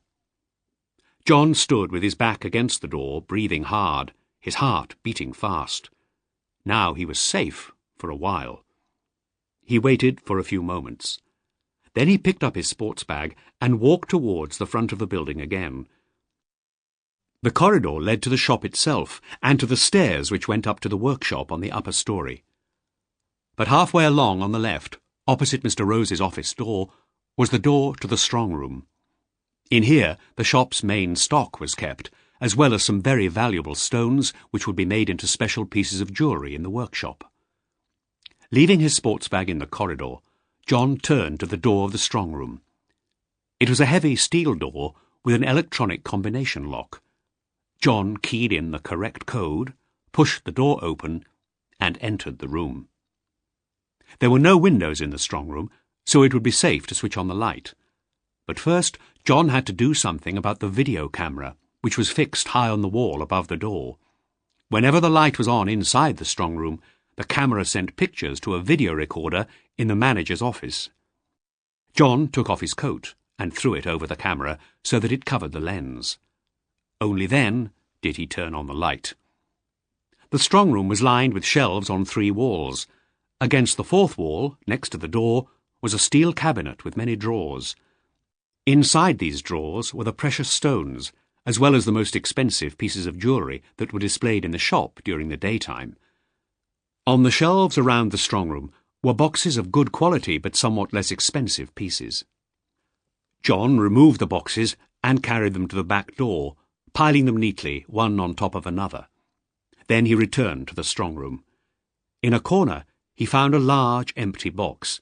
He put it on a table next to the steel cabinet. Then he removed the top 2 drawers, the drawers containing precious stones, from the cabinet and carefully placed them inside the empty box. He added the trays of extremely valuable rings, necklaces and brooches from the lower drawers. When the box was full, he took the roll of adhesive tape from his pocket, sealed the box, and pulled it to the back door. Finally, he turned off the strong room light, pulled his coat down from the camera, and went out into the corridor, closing the door behind him. He reset the lock, and he took the wooden box from his bag.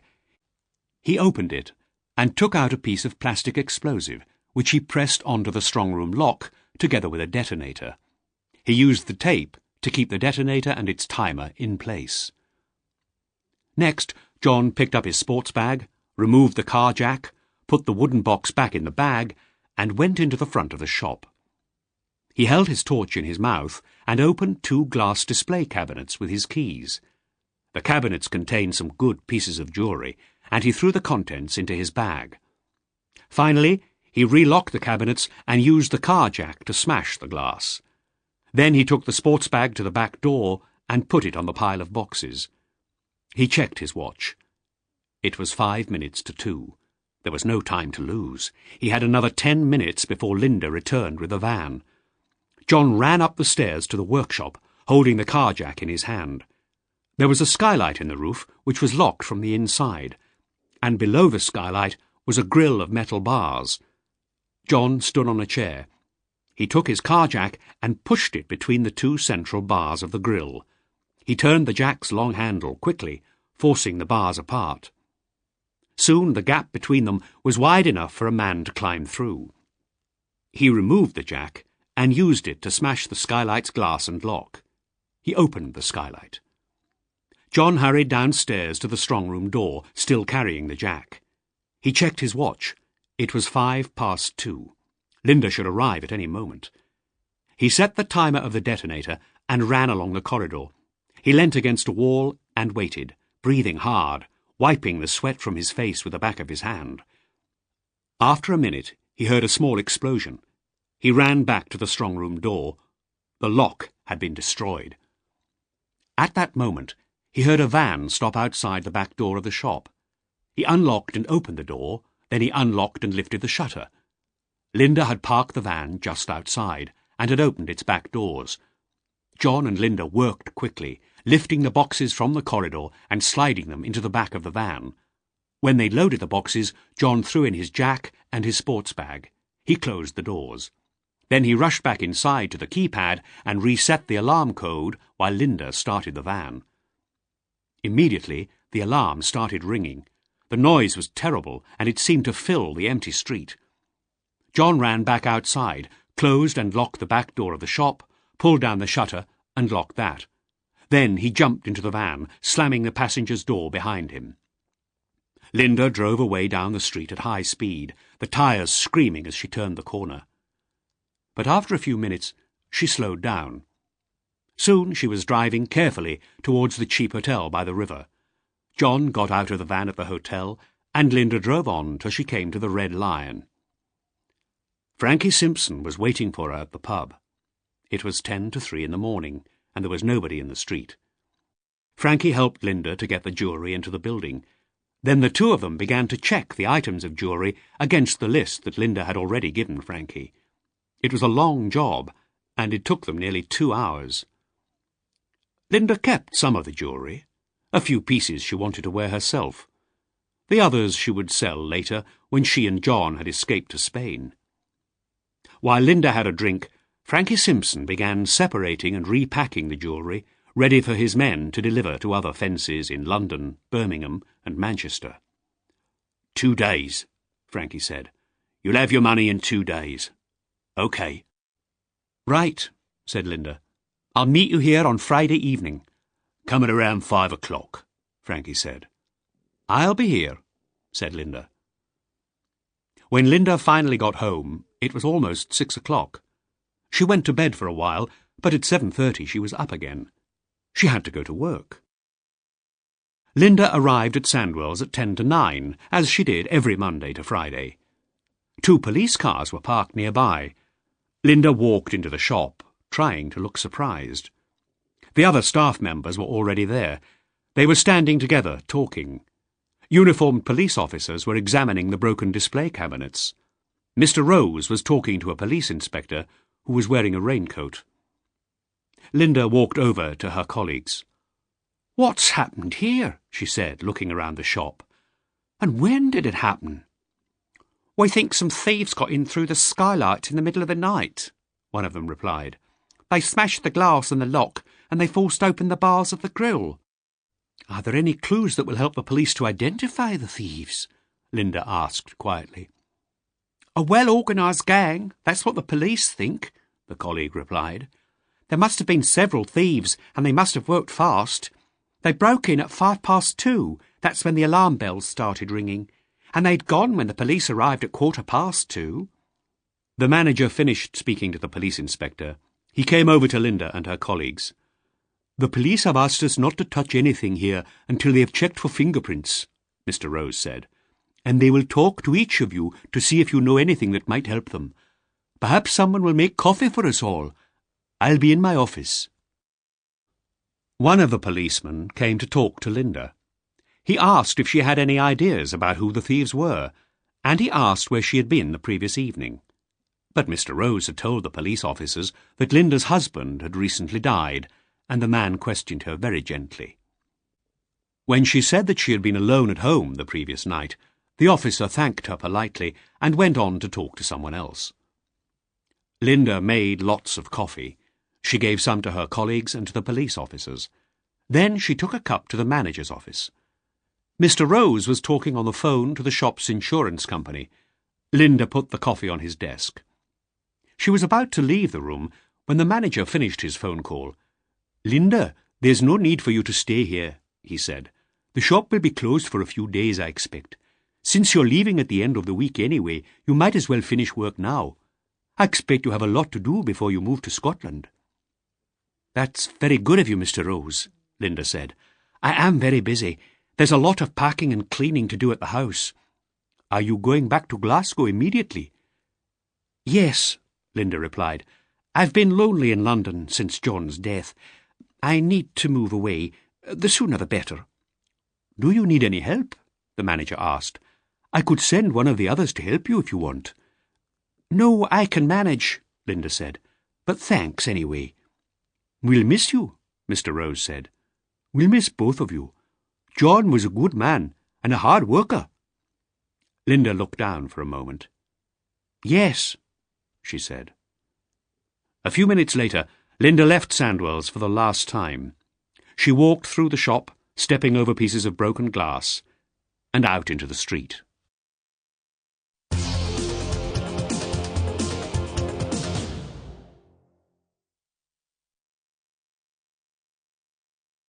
Chapter 13. The Truth. On the Thursday evening, despite being tired after a long day's work, Julie Fenton decided to do some housework. She began by picking up the newspapers and magazines which lay all over the house. Then she started to clean her bedroom. Unwashed clothes lay in a big pile on a chair. She washed them and dried them. Then she folded them and put them back on the chair, ready to iron. In one of the drawers in the bedroom, Julie kept her personal documents, bank statements, receipts, her passport, etc. She wanted to check a couple of the bank statements. She pulled open the drawer and she took out the documents to start sorting them. It was then that she saw something that gave her a bad shock. Under the pile of documents was Colin's passport.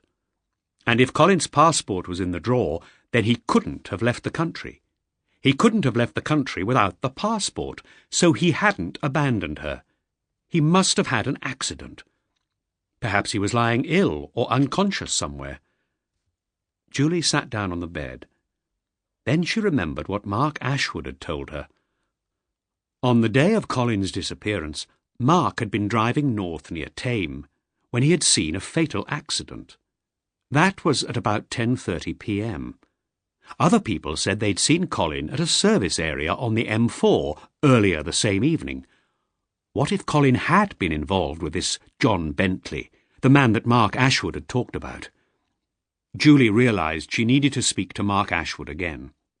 She hurried downstairs, hoping that she hadn't thrown away Mark's business card.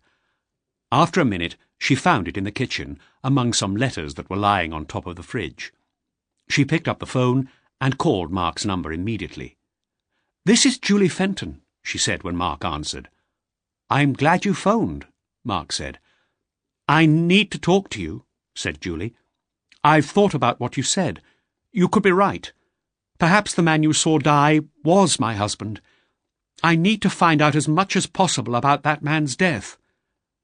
"Perhaps it's better if we meet," Mark said. "Can you come to Stratford tomorrow?" "Yes," Julie said. "I'm busy in the morning, but I can be with you by 2:30, if that's okay." "That's fine," Mark replied. "The address is on my card." The following morning, Julie got up very early. She did about 5 hours' work before driving to Stratford-upon-Avon. It was a clear, cold, sunny day. The journey took about 2 hours. Mark made some coffee. Then he and Julie sat in his living room, drinking from small china cups. Mark described the accident once more. "Why do you think Colin had Bentley's documents? And why was he driving Bentley's car?" she asked when Mark had finished speaking. "I wish I knew," Mark replied. "I went to see Bentley's wife. Of course, I expected her to be called Julie. I felt foolish when I found out that her name was Linda. But that wasn't the only surprising thing. There was a man in the house. I only saw him for a moment, but he looked exactly like your husband." "What are you saying?" Julie exclaimed.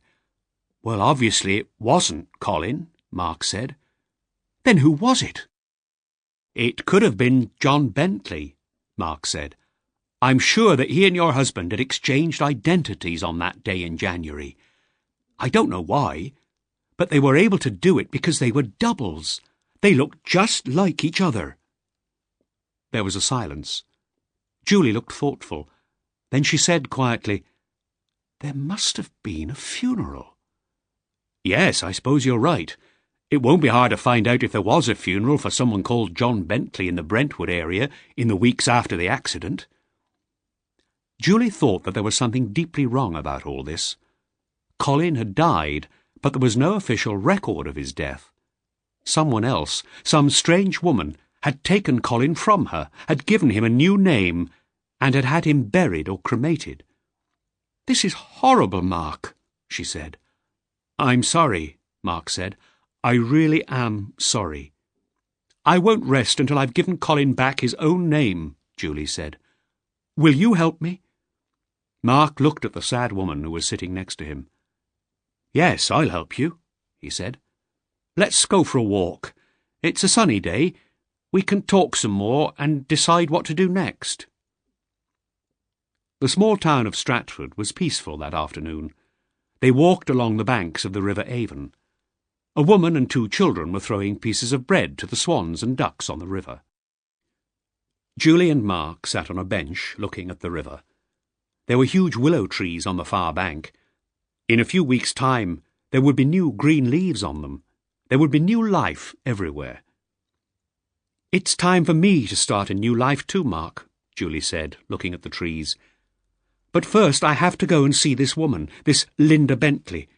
She's the only person who can give me the answers that I need before I can start my new life." "I'll come with you," Mark said. "I can take you to where she lives." "All right," Julie said. "But can we go now?" Mark looked at his watch. It was 4:45. If they left immediately, they could be in London by 6 or 6:30. "Come on, then," he said. "We'll take my car."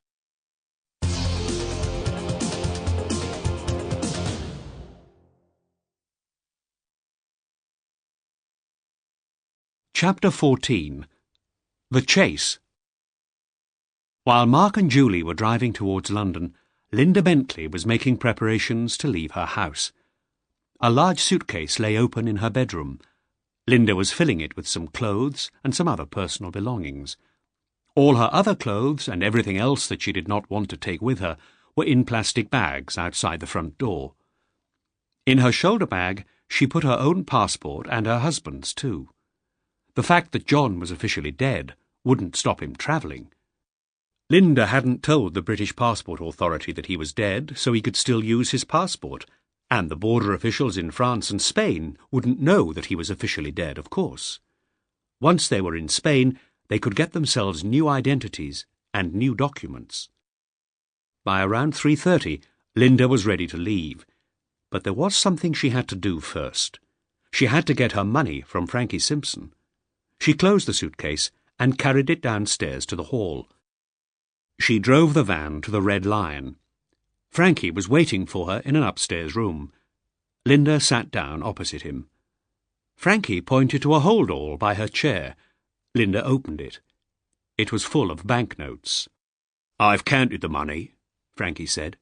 "It's all in £50 notes. They're in bundles of £5,000. Linda quickly counted the bundles. "Thanks, Frankie," she said. "If you ever need my help again," Frankie went on, "you know where to find me, Linda." Linda stood up. "Yes, thanks, Frankie," she said. "But this won't happen again, and you won't be seeing me any more." It was just before 6 o'clock when Linda arrived back at her house. A few minutes later, the owner of the house arrived to collect the keys. Linda brought her suitcase from the hall and put it in the van next to the hold-all.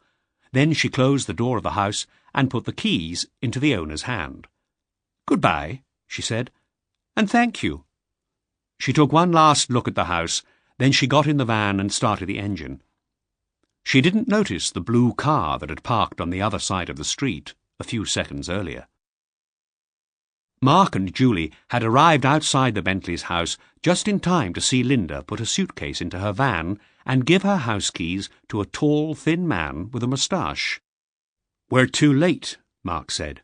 "She's leaving." "We must follow her, Mark," Julie said. "I must know where she's going. If we don't follow her now, I may never find her again." Mark turned his car round and drove after Linda's van. The streets were full of traffic and nobody was going very fast. Mark made sure he always kept the van in sight, and at first Linda didn't notice that she was being followed.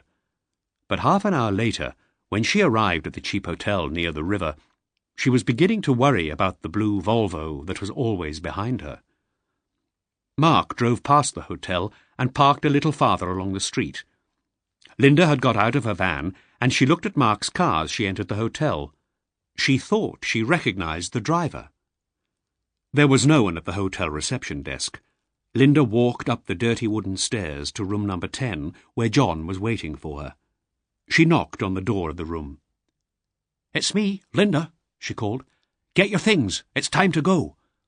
John opened the door. His suitcase was already packed. "Okay," his wife said. "Come on, let's get moving." Downstairs, the reception desk was still empty. John put his room key on the desk, and they left the hotel. It was completely dark outside now.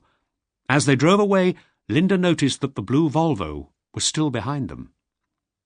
They crossed to the south side of the River Thames and drove on towards the port of Dover. In Dover they would get on a ferry to France. Soon they would be safe. But whenever Linda looked in her driving mirror, the blue car was always behind them. Mark didn't care whether Linda noticed that she was being followed. He needed to keep the van in sight. But after half an hour, he saw that the van was turning off the main road. He turned off too, and soon he was following the white van along a narrow country lane. Suddenly, the lane became even narrower and it curved sharply. On the bend, Linda stopped the van, completely blocking the way. Mark stopped a few metres behind it. Then there was a flash in the darkness, as someone fired a gun. The windscreen of Mark's car shattered, and Julie screamed, falling to one side. There was blood on her coat. In the bright beam of the Volvo's headlights, Mark saw a man running towards him, a gun in his hand. Mark put the car into reverse and tried to turn round. But John Bentley was getting closer, holding the gun with both hands now and taking aim. Bentley ran towards the driver's door of the car. As soon as he was close enough, Mark threw the door open, smashing it against Bentley's chest. He heard the sound of gunfire again, but he did not know where the bullet went. Mark jumped out of the car and threw himself at Bentley. The two men fell heavily to the ground. Mark struggled to hold Bentley's arm so that he couldn't fire his gun again. Then he felt a sharp pain in his side. Linda had come from the van and she was kicking him. A moment later she grabbed the gun from her husband's hand and hit Mark on the back of the head with it. As he became unconscious, he heard the woman say, "Get into the van quickly, John. Let's get away from here." The Bentleys drove on to Dover, arriving there about an hour later. They left their van in a car park and got onto the 11 o'clock ferry for Calais as foot passengers. John was carrying 2 large suitcases. Linda had a hold-all. Nobody stopped them at customs or passport control in Calais. A few hours later, they were racing across the French countryside on a train going south, towards Spain and freedom. Mark woke several hours later in a hospital bed.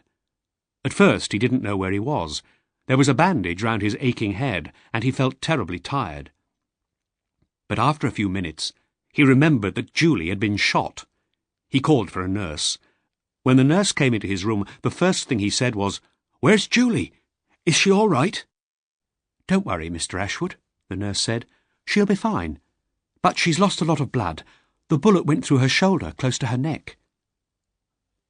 "What happened? I can't remember anything." "Don't try. Sleep now," the nurse said. "You're both going to be all right." Some days later, Mark learnt that a motorcyclist had found him lying unconscious by his car, with Julie lying unconscious inside it. He had phoned for an ambulance and the police. When Mark and Julie were feeling better, a police officer visited them, and they both gave him statements about the attack.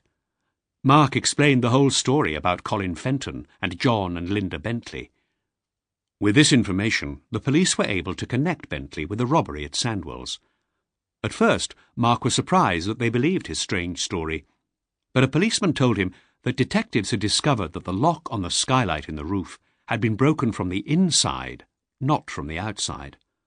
Also, there were no footprints on the roof, and in the shop there was a further clue. The way that the broken glass was lying in the display cabinets showed that the jewellery had been removed before the glass had been smashed. These clues made the police believe that it was an inside job, that someone who had keys and knew the alarm code had done the robbery. The robber had reset the alarm on his way out to confuse the police. But now, after hearing Mark's story, the police understood what had happened. The London police reported the crime to Interpol, the international police organisation. But it was too late to catch the Bentleys. By now, the police thought, they had reached the safety of Spain. They'd probably changed their names and changed the way they looked. It would take a great deal of luck to find them.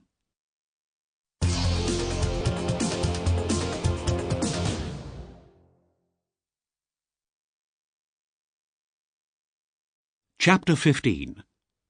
Officially Dead. Julie Fenton spent 10 days in hospital before she was allowed to go home.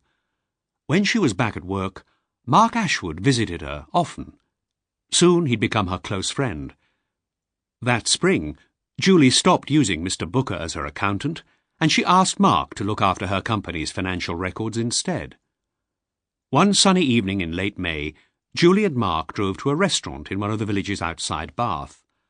Mark had said that he wanted to take Julie to dinner and talk to her about the future of CJF Software Solutions. "I've been thinking about your problem with Jackman's," Mark said. "Tell me where we went wrong," Julie said, sipping a glass of cold white wine. "I think that instead of trying to sell your software to Jackman's and other companies like them, you should sell them licenses to use it," Mark said. "You could sell licenses to use the software for a period of time, perhaps a year." "Go on," Julie said. "Well, first, it's cheaper for the client," Mark continued. "They get the full use of the product for a year for much less than the cost of buying it. Second, if you update the product, if you make improvements to it, the license will allow the client to have the new version free. They'll always have the latest software." "That's great for the client, but what about my company?" Julie asked. "The advantage for you is client loyalty," Mark replied. "When a client's license period ends, they won't have to buy new software, they'll just have to buy a new license. That will be much cheaper, so the client will want to go on using your product rather than buying another company's software. So the client gets regular updates, and you get loyalty. And when you do produce a completely new product, you can sell it to your existing clients at a discount. It's good for both of you." Julie looked thoughtful. She sipped her wine again. "I think it's a great idea," she said at last. "Mark, you're a genius." "There's another thing," Mark went on. "I think that all of your company's work could be done without an office. Offices are expensive. All you need is the equipment and the staff. Your staff could work at home. You'd obviously need to have regular meetings, but you could organise the work so that your staff can work independently. Your own house could be the company's official address. Your secretary would be in constant touch with you by phone. You'll save a lot of money if you don't rent an office.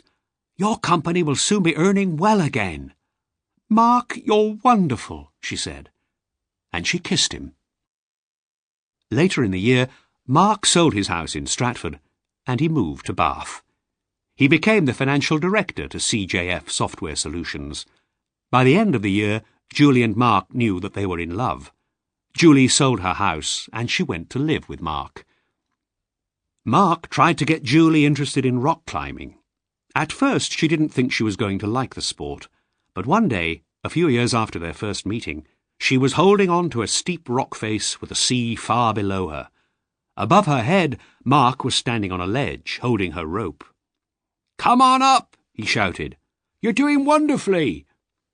Julie looked down at the sea and quickly closed her eyes, but she knew that the rope was keeping her safe. As she moved slowly onwards up the rock face, she thought, "What am I doing here? How my life has changed. But I'm happier than I've been for years." One Sunday morning, 7 years after Colin Fenton's disappearance, Mark and Julie were sitting in their garden, relaxing. Mark was looking at a book about gardening and thinking about some new plants he wanted to grow. Julie was sitting next to him, reading a newspaper. Everything was very quiet. Suddenly, tears came into Julie's eyes. A moment later they were running down her cheeks. She got up quickly, leaving the paper on her chair, and walked away across the grass to the end of the garden. Mark looked up at Julie. He saw her drying her eyes with a handkerchief. He wondered what had made her sad. Then he noticed a photograph in the newspaper on her chair, and he knew the answer. The photo showed two people, John and Linda Bentley. Then Mark saw the headline above it, "British couple arrested for jewellery robbery after 7 years." Under the photograph, Mark read the story. A British couple were arrested in Spain last week in connection with crimes that took place 7 years ago. They are accused of robbery and attempted murder. John and Linda Bentley will fly back to Britain tomorrow to be charged. "We received information from Interpol about these two people," said Detective Inspector Williams of the London Police, who is in charge of the case. "The Bentleys had been living in the south of Spain, using false names. They were only discovered when the woman made a claim to a Spanish court. Her aunt, who also lived in Spain, had died, leaving her property to Mrs. Bentley. To claim the property, Linda Bentley had to use her real name. That was when Interpol found out about the couple. Mrs. Bentley said that she was innocent of the charges, but she did agree that the man she lived with was her husband, John Bentley, who was thought to have died 7 years ago. She said that the man whose body was cremated as her husband's was their friend, Mr. Colin Fenton." Mark put the paper down. Julie walked towards him and sat down at his side. She had stopped crying now. "7 years is a long time," she said. "A lot has happened to me, to us. What happened 7 years ago broke my life into pieces. You helped me put the pieces together again. Colin's death was an accident. It was nobody's fault. But when he was cremated as John Bentley, his name was taken away from him." She pointed to the photograph of the Bentleys. "It's always worried me that I didn't know how he got involved with those people. Perhaps now I'll learn the truth. Colin will have his own name again. At last, he'll be officially dead."